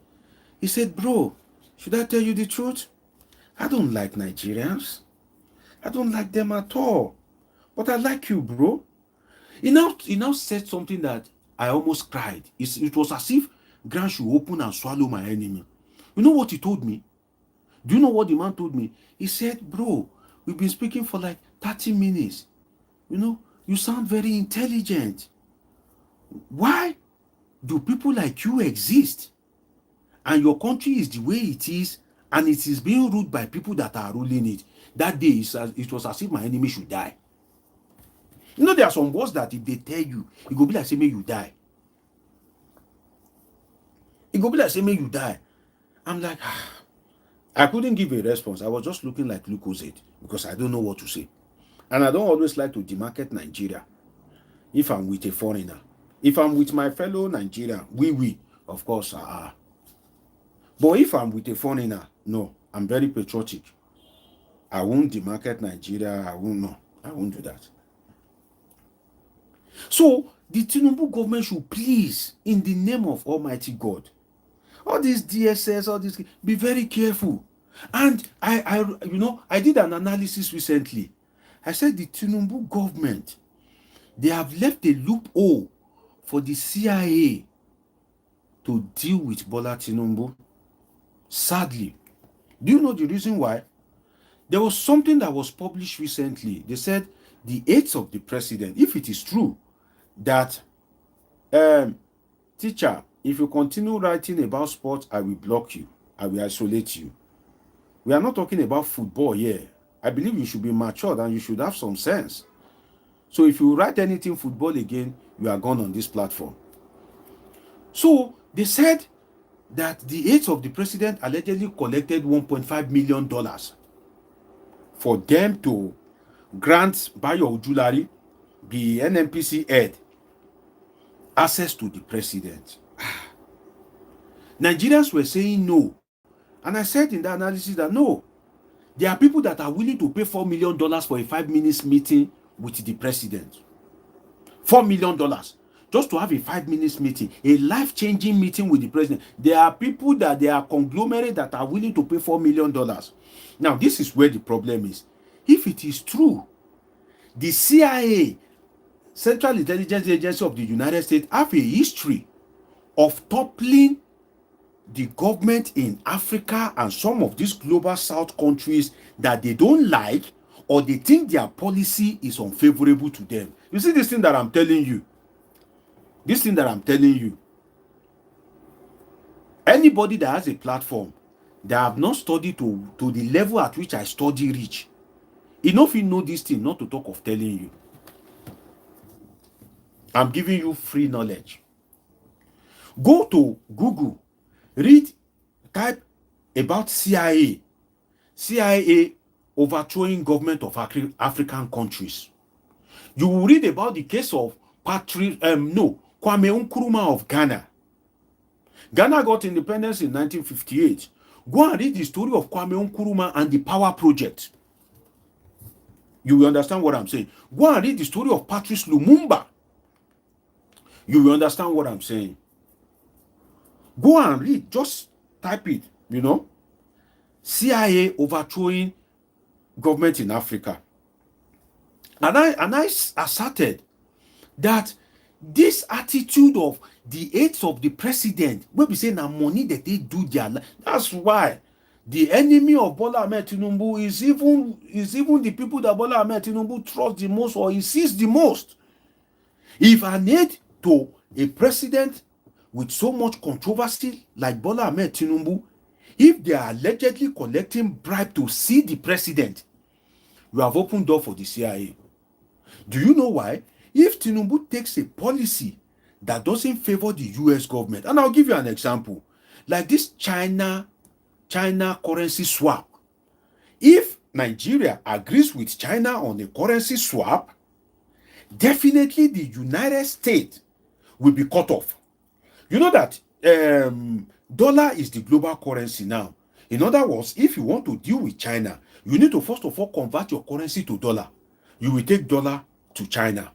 But if Nigeria does a currency swap with China, you will be traveling from China and you will take your naira to China and tender it there, and it will be a legal tender. So by so doing, you have cut off the United States. The dollar will become useless. You see that policy, the US is against it. If Tinubu do stronger and go ahead with that policy, and the US look at it that if this policy continues, they will lose $5 trillion on the immediate and long run. I'm giving you analysis now. Listen to this attentively. And this analysis that I want to give you, you too, you can go and be using it to do fine boy and fine girl elsewhere. And people will be looking at you that, this guy, you are giving us some good vibe. That's what you get on this platform. If that currency swap, if it survives, and the US says that on the long run, the US economy will be losing $5 trillion because if Nigeria do it, the likelihood that in the next 2 years Benin Republic will do it is very high. The likelihood that in the next 2 years Ghana will copy is very high. That's why I said go and read the Kwame Nkrumah Power Project and how the CIA handled it. What is the Power Project? Kwame Nkrumah, the then president of Ghana, had a dream that he want to embark on a power project that it will spread, there will be constant power in Ghana, and that power will flow to other African countries. The US wasn't happy with that. They used the CIA to deal with Nkrumah and to remove him from government. Go and read the story. CIA overthrowing African governments. So if Bola Ahmed Tinubu have some greedy aides that they are dollar oriented, that now chop the day after, they are finished Tinubu. What do I mean by that? If the US does not like Tinubu and they want to finish him, they know that he has aides that all their life is chop. They are ready to spend $1 billion to make sure that one of the aides, they use it to finish the man. This thing that I'm telling you is complex international diplomacy. You know what they call complex international relation and diplomacy? That's what I'm telling you now. They will just, okay, you guys, you like money, Abi. All your life it is dollars. You like dollars very well. Before people can see the president, you like dollars. You must collect dollar, allegedly. Okay. They will just identify those people, find a way to approach them, and offer them $2 billion. Maybe it's 1.5 million that some of them collect, and they are running crazy. Imagine, the US is ready to spend $5 billion to stop the loss of $5 trillion. Oh, I don't know whether I'm communicating. Do you know how many 5 billion you will see in 5 trillion? It's like spending 10,000 naira. 10,000 naira to save 10 million naira. Because after 1,000 is million, after billion is trillion. It's like you spending 10,000 naira to save 10 million naira. Of course, you will gladly spend the 10,000 naira. You will gladly spend 10,000 naira to save 10 million. Oh, if I spend in 10,000, I won't lose my 10 million. You will gladly spend it. So in other words, if you trace the history of the United States, particularly the CIA, the US is willing to spend $5 billion to save 5 trillion. That's why I've said it, that for Bola Ahmed Tinubu, the enemy is within most times. If truly, and that's why, you see, to this my friend, although I've never seen him before, to Seyi Tinubu, I pity you. I pity you. If Seyi Tinubu, if he's very knowledgeable about this international relation, he will sniff those people and make sure he influences his father to remove them. You cannot be with a president like Bola Ahmed Tinubu that takes decision before he thinks. He would have taken the decision, they will now be thinking. You cannot have a president like that and you have people that are greedy around him, that are after self-interest. No, you will finish the man. You have finished the man. You have finished the man. Because if the CIA is able to identify that there are some people around the president that now money that they do them, the CIA will be willing to give them $1 billion with one assignment. Just do this.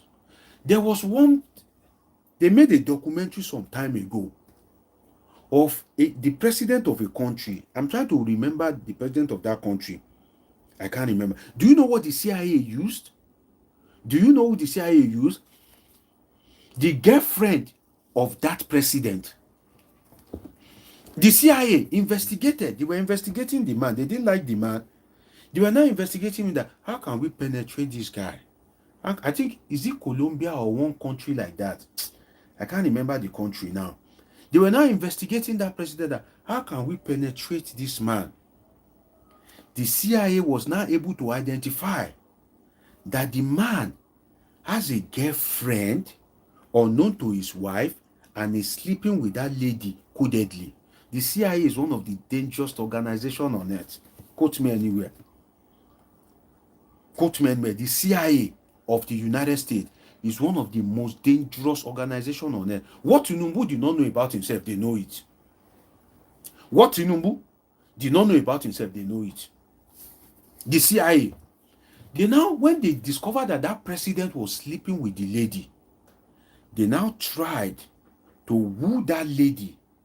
They approached the lady, they cajole her, and they now made the lady to realize that the job they are sending her in the interest of the country, that she is operating to save the country.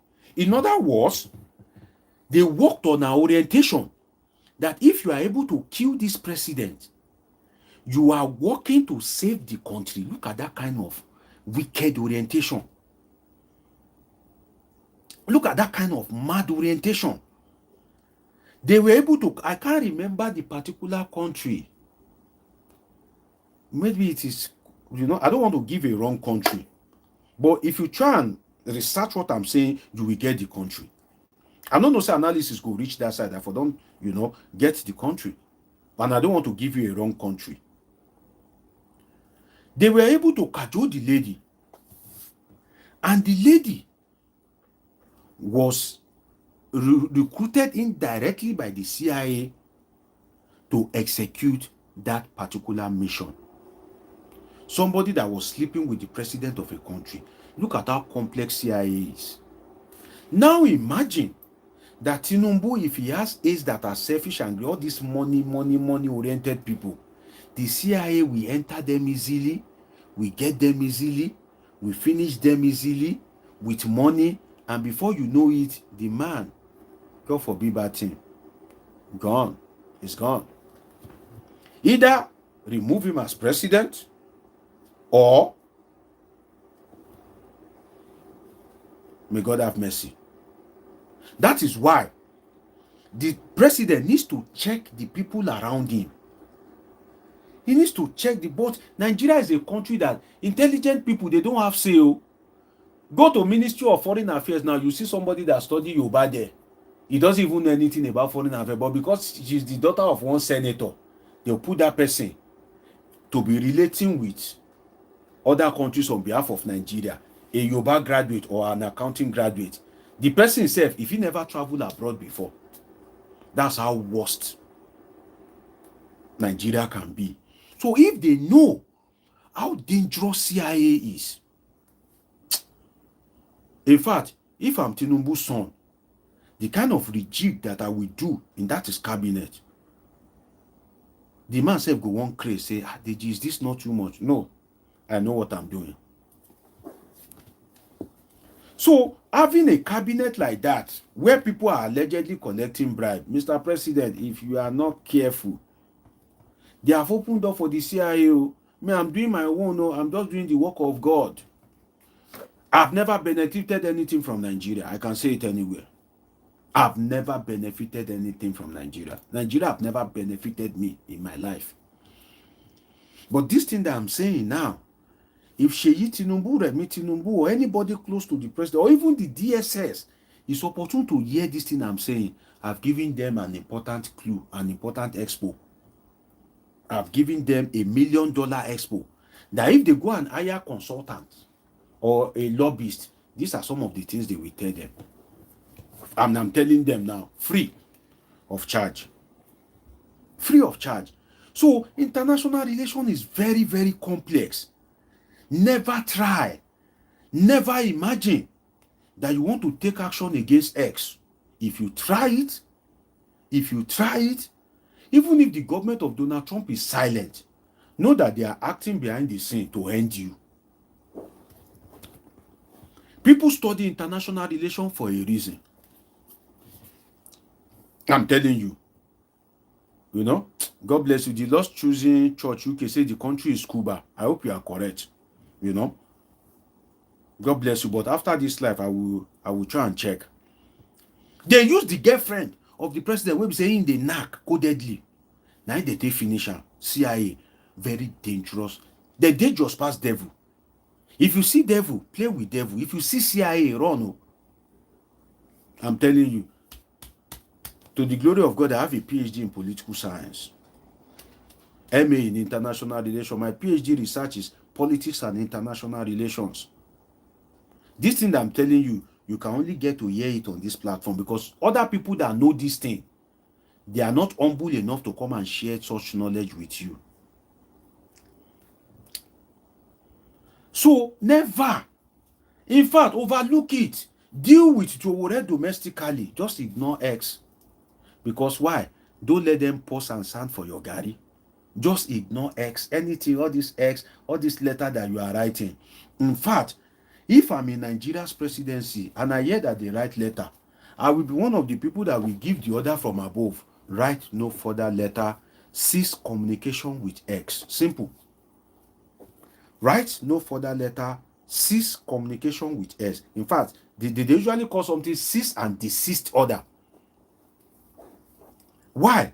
Because I know that X may likely not listen to you. And the more you drag it, a government is a lion. A lion must not act like a cat.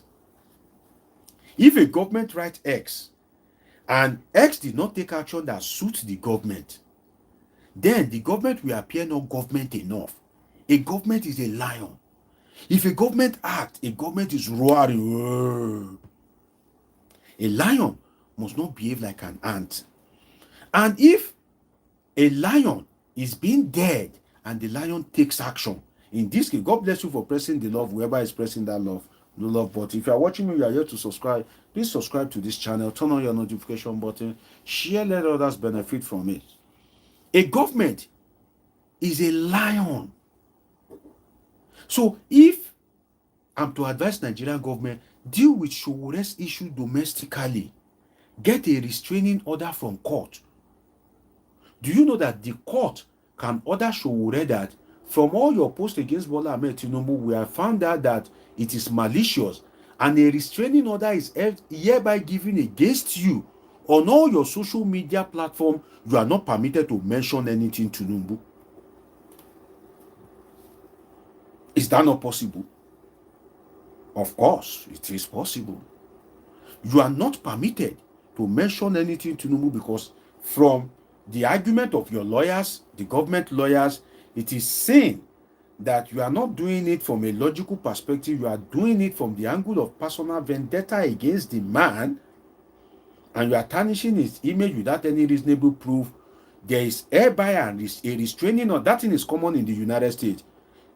If you are frustrating somebody, the person will just go and get a restraining order against you. That, okay, there's now a restraining order against you. Do not mention anything Bola Ahmed Tinubu on your post on X, on Facebook, or anywhere. Then if he now disobeys, then they charge him for contempt of the court. You have dealt with the issue domestically. But if you now drag Sowore, if you drag him to the United States, and you are now threatening X, that this, my brother, Imanako TV says it's not possible. My brother, it is possible. Anything is possible in Nigeria. So far, it is domestic. It is domestic. Anything is. Have you not seen some funny judgment in Nigeria? Have you not seen some judgment that sometimes you will read it and you'll be like, So in Nigeria, anything is possible. I'm telling you. Do you think that it is easy that the Supreme Court have not heard the case against Siminalayi Fubara's suspension? Just interpret the Constitution. You don't need any evidence. Just interpret. Does the president have power to declare a state of emergency and suspend democratic structures in the process? Yes or no? The Supreme Court is here to sit for 6 months. Something that they can do within a week. Constitutional emergency. Constitutional emergency. They are here to sit on it. That's Nigeria for you. So if it is within Nigeria, anything, you will see now when they end the state of emergency, the Supreme Court will now say, oh, we've seen the issue, it is domestic, it is now academic, it is now academic. Then they will throw it out. What stopped them from sitting on the statement of emergency in Rivers State for 6 months? That tells you that in Nigeria, some things are possible. In fact, in Nigeria, impossibility is nothing. So that's like my parting shot. It is an advice. If anybody, even if it's in the presidency, in the DSS, if they watch this video from beginning and they can painstakingly watch it to the end, some of them, they would have gained some knowledge that they will even say, Deji, come and take national honor. No, you sabi. No, you are a good guy. Or come and give us a refresher course. Come and tell us more. Let us learn from you. Come and take our officers. Come and teach them some things. I'm telling you. If they understand the dynamics of international relations and how all these things shape. I don't want to go to the relationship between global north and global south. All these developing countries, African countries, they are the global south. All these, America, Canada, Western countries, they are the global north. I don't want to go into that. I just gave you what is most necessary for you to know. So please, Bola Ahmed Tinubu, if you weigh the odds, it is better to leave Sowore to be calling you whatever he wants to call you than to go and take action against Twitter in this era of Donald Trump. It will bring serious consequence that when you look back, you'll now be thinking, and I should have not taken this action. But then it may be too late. Because Trump is a dangerous guy. Don't mess with Trump.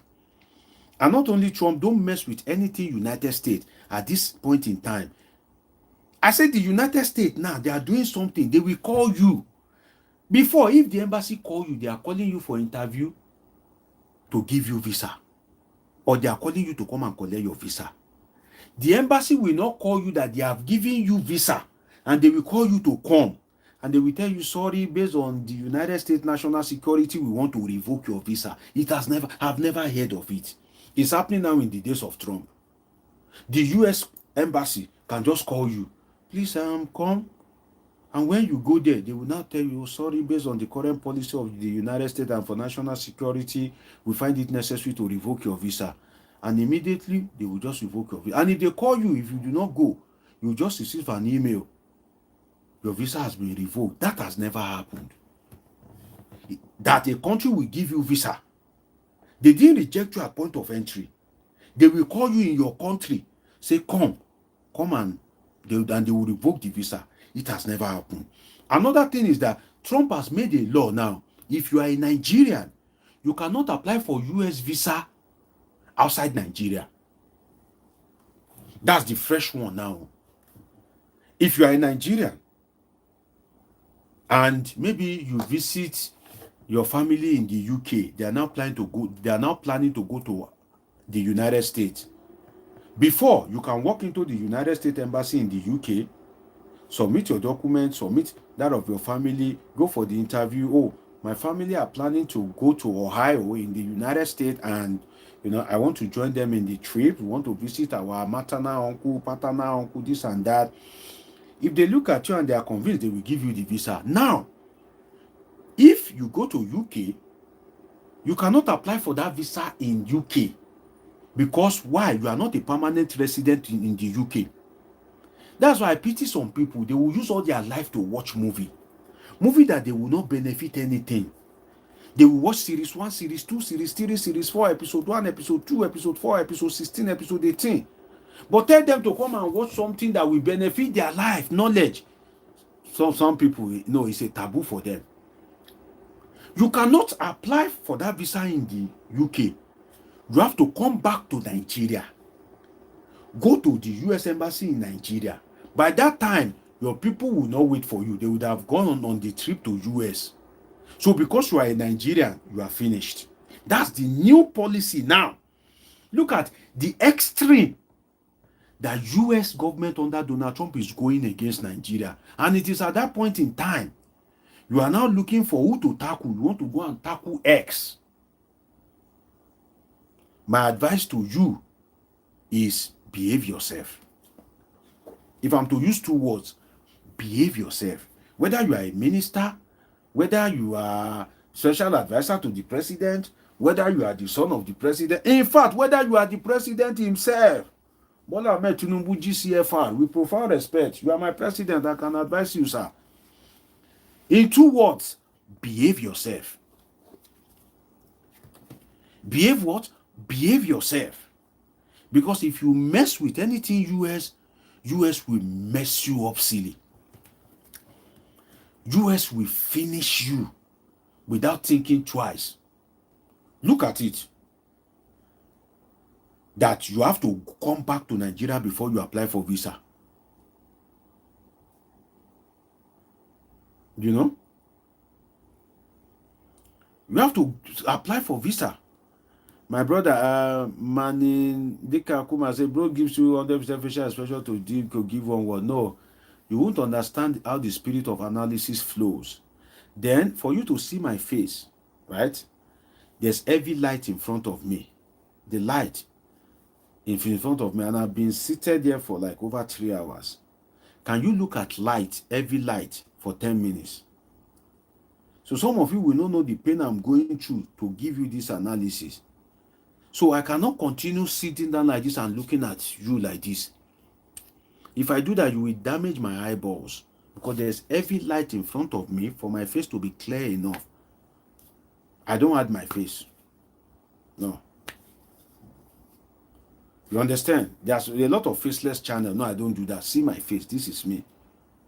Because I won't abuse you. I won't talk down on you. I will state the fact.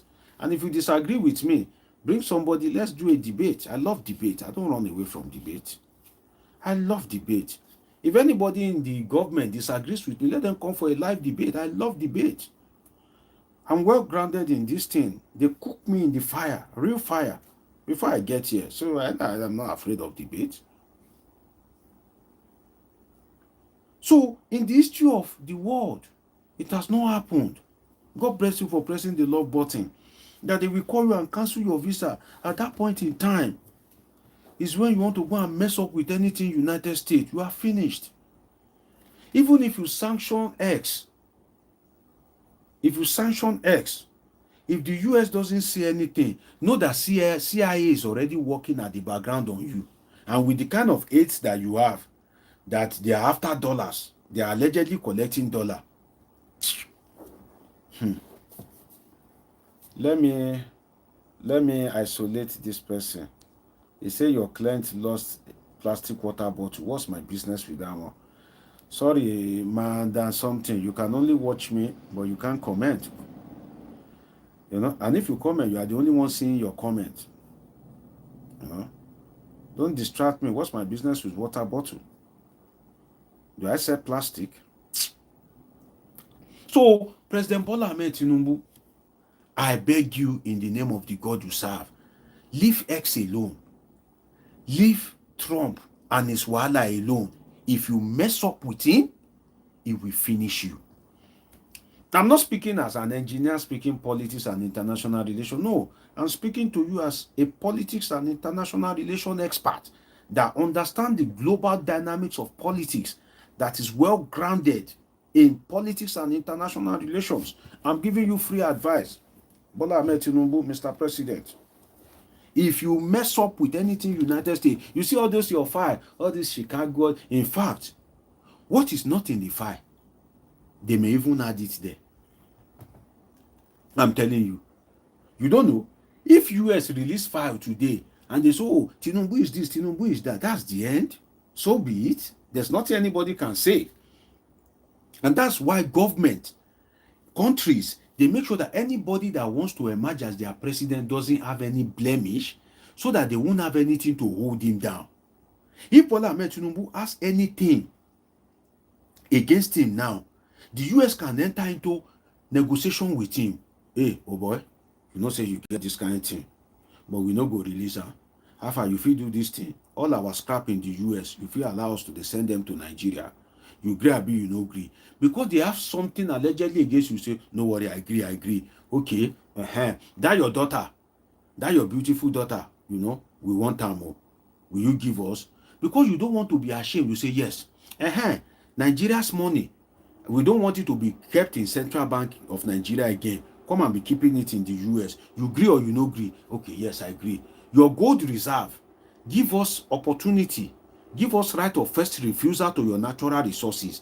It must be US company that must be exploiting or exploring your natural resources. You agree, abi you no agree? Yes, I agree.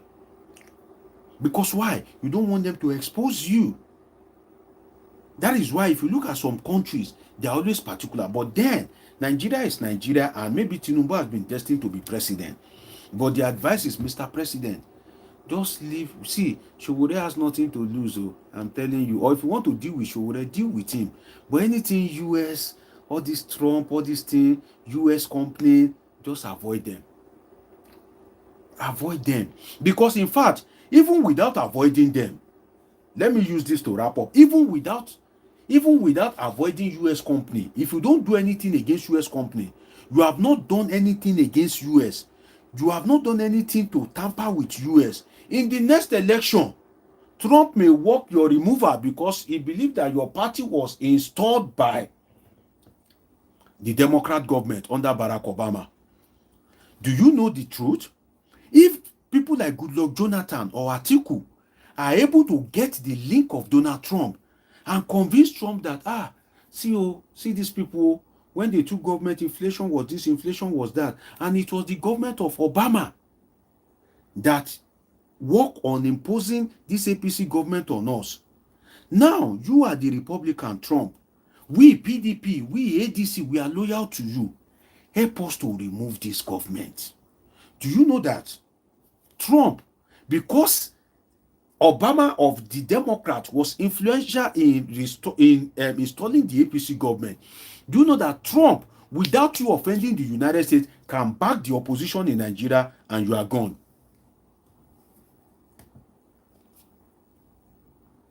And you are gone. Do you know that? Even without offending the US government. If you understand how complex international relations and some of these things is, you have not offended the US government. You are doing everything, in your own way. In 2027, the Trump administration, despite the fact that you have not offended them, they may even work against you by virtue of the Democrat, Republican something.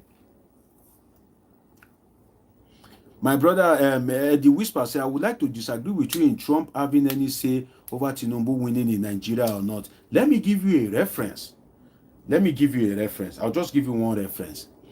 Go to YouTube, type Air Commodore Omowumi. You will find the interview that he granted with channels for like 1 hour.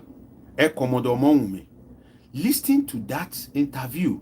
In that interview, he released some little secret whereby he said he knew the effort that they went through to convince the US and the CIA that Buhari is the right candidate for Nigeria in 2015.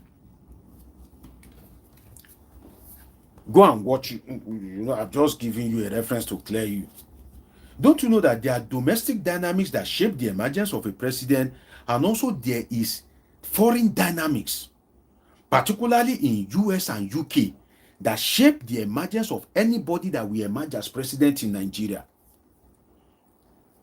I just gave you a little info. In the middle of that interview, the man made that statement. Retired Air Commodore Omowumi.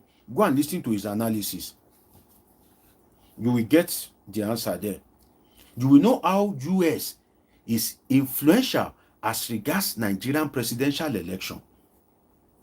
Go there, you will get the answer. So in 2027, Tinubu is not even positioned to be favored by Trump, naturally, despite the fact that he has not committed any offense. By virtue of Obama, Joe Biden, the Democrats, and anything Democrat does, Republican is always against it. Trump doesn't like it. By virtue of that alone, Tinubu is not favored to be. Tinubu is not positioned to be favored by US in 2027 because Donald Trump is the president. Tinubu had already been president before Donald Trump emerged. Now Donald Trump is the president. The dynamics of the 2027 election, as far as US is concerned, does not favor Bola Ahmed Tinubu, despite the fact that he has not done anything to them.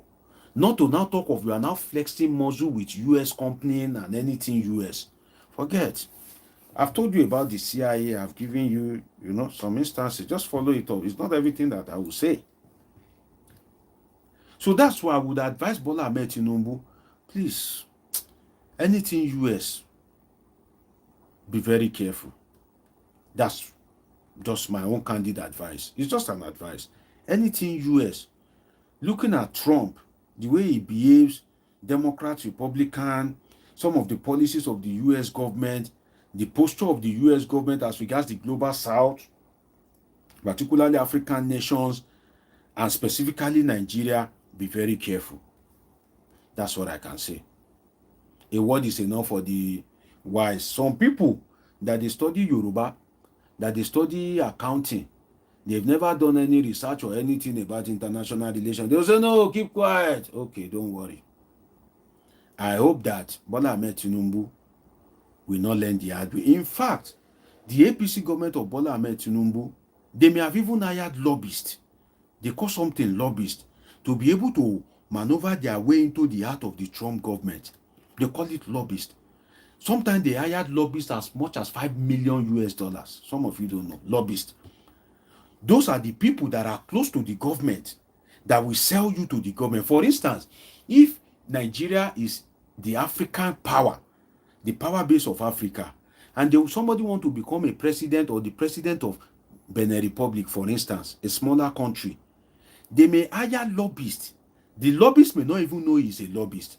They will try maybe to be close to somebody like Nyesom Wike that knows that he's a friend of the president and he has the support of the president. So whenever Nigeria wants to take action against Benin Republic, it is Nyesom Wike that will be fighting for Benin Republic. Nyesom Wike may not know that he's a lobbyist. They may use Nyesom Wike's daughter. I'm teaching you guys things that are a bit too complex, so let me just leave it at that, okay? It's not everything that I will say. But there's something we call lobbyist, which is seek an influential person to protect your interest in that particular country. They call it lobbyist. Sometimes a lobbyist does not know that he's a lobbyist. That's how complex it is, but let me leave it at that. Okay?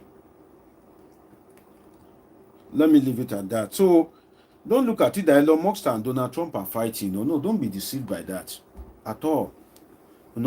This person, proudly Pakistan, love from Pakistan. Are you a Nigerian? Are you a Nigerian living in Pakistan? Great to have you. I look forward to your comment. Are you a Nigerian living in Pakistan? So I think it is a safe place to wrap on this analysis. I've said a lot have been said, and thanks to my caller and Abosede Ojo, right? Great to have all of you. We have a lot to learn from each other on this platform. We don't abuse, we don't insult. Okay, we learn from each other. I learn from you, you learn from me, and I pray that God give me the strength. I'm not the type that will come online and be cursing Tinubu, be cursing Obi, no, I don't do that. So the way some of the people go by these things is not the right way. In fact, you will pray that I should abuse you, that maybe I should dissect or criticize you as a political scientist. You will pray. If I want to criticize Bola Ahmed Tinubu government, that this government, I want to criticize more. The government will have a lot of headache, because the way I will pick it, but I don't show hatred to anybody, whether it is APC, PDP, it's none of my business. I just do my thing, and I like to just let people benefit from me. Let's just learn from ourselves. Let's just, have a good time, and let's just learn one or two things from each other.